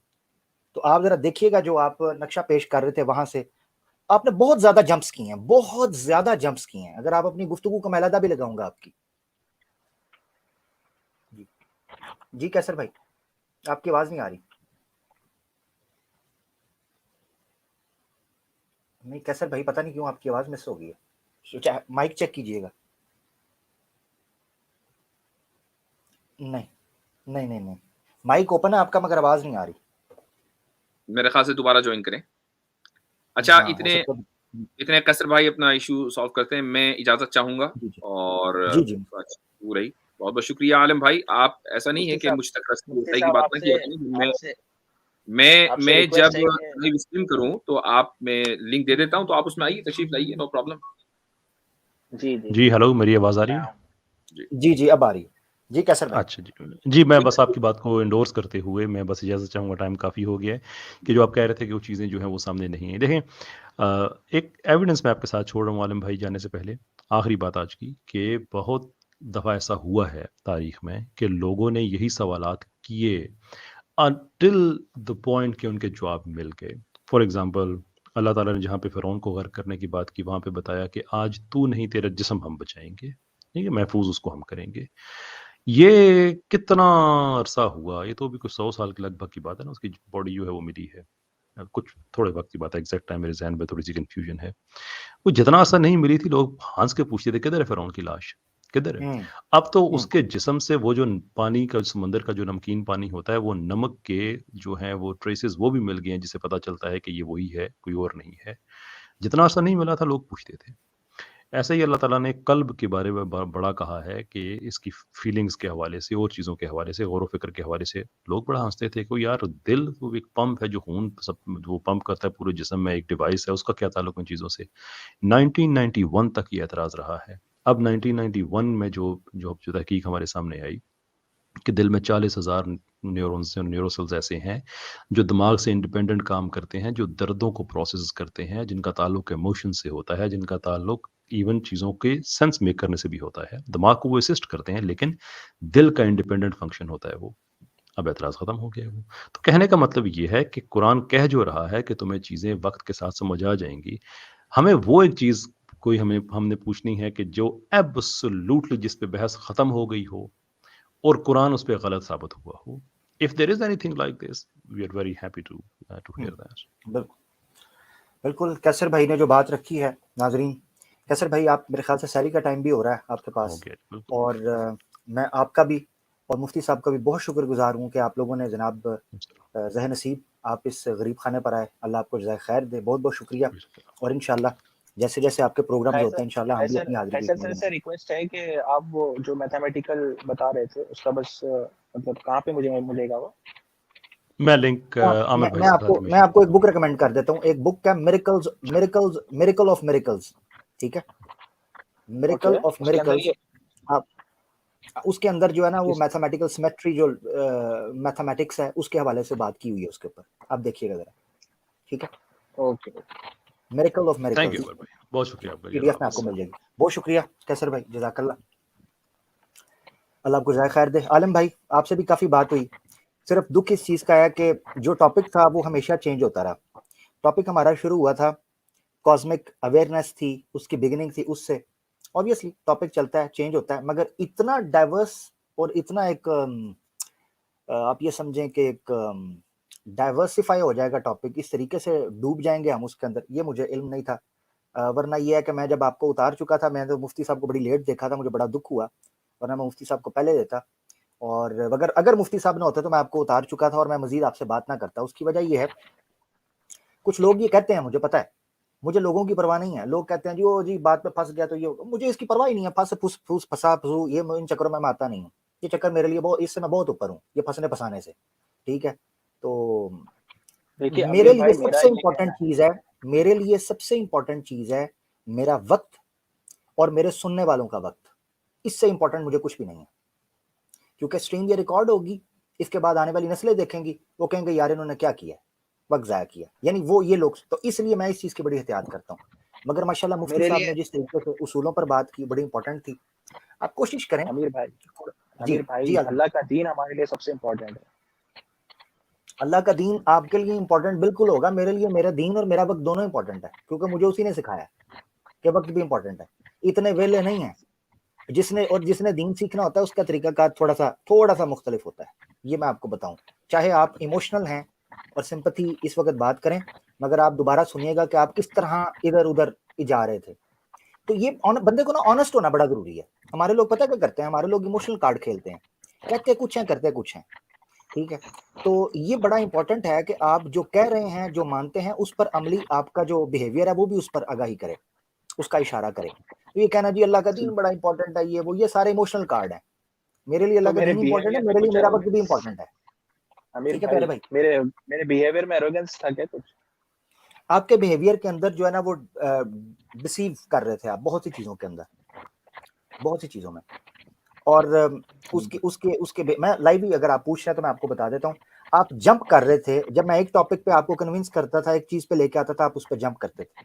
पहले मैंने आपके उस उसूल पे बात की, कॉपी पेस्ट के हवाले से, कि कॉपी होता है, जिस पे मुफ्ती साहब ने भी बात की, आपने उससे जंप कर लिया। आपने एक उसूल बनाया, उस उसूल पे रहें कि क्या कॉपी पेस्ट हमेशा इसी तरह झूठ की अलामत होती है। तो कुरान के हवाले से बात हुई, आपने उस पर जंप कर ली, 5 पेजेस पे बात हुई, 1 पेजेस पे आ गए, तख्ती पे आ गए, किताब पे आ गए, पता नहीं क्या कुछ आपने मेरे साथ आज करवाया। I am really sorry for that, totally disappointment, ठीक है। पर नेक्स्ट टाइम मैं पता क्या करूंगा, नेक्स्ट टाइम मैंने आपके साथ अगर बात की, अगर आप आए, जरूर आए, बिस्मिल्लाह करें, जरूर आए, मेरे दोस्त जिस तरह हैं इस तरह आना चाहते हैं आए, मगर आपने ना पिन पॉइंट एक सवाल रखना है और उस सवाल पे बात होगी। इस तरह लंबी बहस का मौका नहीं मिलता। मैं आप लोगों के पास इसी मोहब्बत से आया हूँ, मैं ऐसे दुश्मनी से नहीं आया हूँ। नहीं हम भी मोहब्बत करते हैं, हम भी मोहब्बत करते हैं, हमारे साथ बहुत लोग, बड़ी बड़ी प्यारी मोहब्बत हमारे साथ हुई हुई है, हम सब मोहब्बत करते हैं, मैं आपसे भी समझता मोहब्बत हूँ कि आप लोगों के पास नॉलेज है, इसीलिए मैं आया हूँ। नहीं नहीं, बहुत अच्छा, मैं वरना बहुत अच्छी क्यों बात। आता, मतलब नहीं नहीं, अगर मुझे मुझे पता है आप एरोगेंस बहुत दिखाना प्यारे, होता आप मेरा। हमारे बड़े मासूम और बड़े सीधे साधे प्यारे भाई हैं, हमें पता है, टेंशन ना लें, मैं बड़ा बड़ा प्यार करने वाला, ठीक है। तो ये चीज़ है, नॉलेज। आप मुझे, आप ना इन चीज़ों पे गौर कीजिएगा, जो चीज़ें मैंने आपके सामने रखी ना उन पे जरूर गौर कीजिएगा, ठीक है, मेरी नहीं गुजारिश। ऐसा तो नहीं, मैं मेरा ये सवाल बस इतना सा बोलना है कि ऐसा तो नहीं है कि हमको कुछ डाउट ही नहीं होना चाहिए, कुछ मैंने क्वेश्चन ही ये नहीं कब कहा करना है, मैं चाहिए। आपको 2 घंटे देता, मैं आपको 2 घंटे देता। नहीं, अब मुफ्ती साहब के बात करने से तो ऐसा लग रहा था जैसे हम कुरान पे क्वेश्चन ही नहीं, नहीं करना चाहिए, बस कुरान आप सच गलत है मान लो। कर रहे हैं। मुफ्ती साहब नहीं, मुफ्ती साहब आपको पता है क्या कर रहे थे? मुफ्ती साहब आपके उसूल ठीक करवा रहे थे, आपको पता ही नहीं है कि आपका हक और बातिल का म्यार क्या है, आपको पता ही नहीं। मुफ्ती, आप दोबारा इस गुफ्तगू को सुनिएगा, मुफ्ती साहब ने जितनी बात की है उन्होंने जेन्युइन बेसिक चीज के ऊपर बात की है, एक भी बात इररिलेवेंट नहीं की। हाँ, ये जरूर कह सकते हैं कि आप करना कुछ चाह रहे थे, वो आपको वो करने नहीं दे रहे थे, उससे आपको बड़ी उलझन हो रही थी। हाँ, ये आप कह सकते हैं, वो उन्होंने सही किया। उसकी वजह यह है कि आप हमेशा अपने तरीके से चीज़ों को नहीं, क्योंकि हम जब मेरे साथ चलना शुरू हुआ ना तो मुझे पता चल गया था, इसीलिए मैंने भी रटा डाल लिया था, मैंने कहा चल फिर एनजी है तो एनजी सही, मैं फिर आपके साथ चलता रहा हूँ। फिर जब आप एक जगह पे आके थक गए, आपने कहा यार ये बंदा काबू नहीं आता, कितने गल नहीं पा, तो आपने हंसना शुरू कर दिया कि आप इस तरह कन्विंस कर सकते हैं। तो सारी चीज़ को दोबारा सुनिएगा, ये रिकॉर्ड पे रहेगी, और कोशिश ये करें अमीर भाई हमें कि हमें जो अगर आप अगर मानते अगर हैं, ये सुन ले जरा। अगर ये अच्छा अल्लाह चले, का बहुत हो दीन गया ना है। यार, अच्छा चले ना, खत्म भी करते हैं ना, इजाजत लेते हैं आपसे, दूसरे लोगों को भी, सारी का टाइम हो गया, ठीक ठीक है। है, तो जज़ाकल्लाह चीजें और भी देखनी है आपको, बहुत मैंने इन मोर देन इनफ टाइम मैंने आपको दे दिया, मोर देन इनफ, ठीक है, मोर देन इनफ। तो वो तो मैं टाइम जितना आपको देना था उतना मैंने दे दिया, तो मुफ्ती साहब की शफकत की वजह से आपको मजीद मैंने ले लिया, वरना नहीं।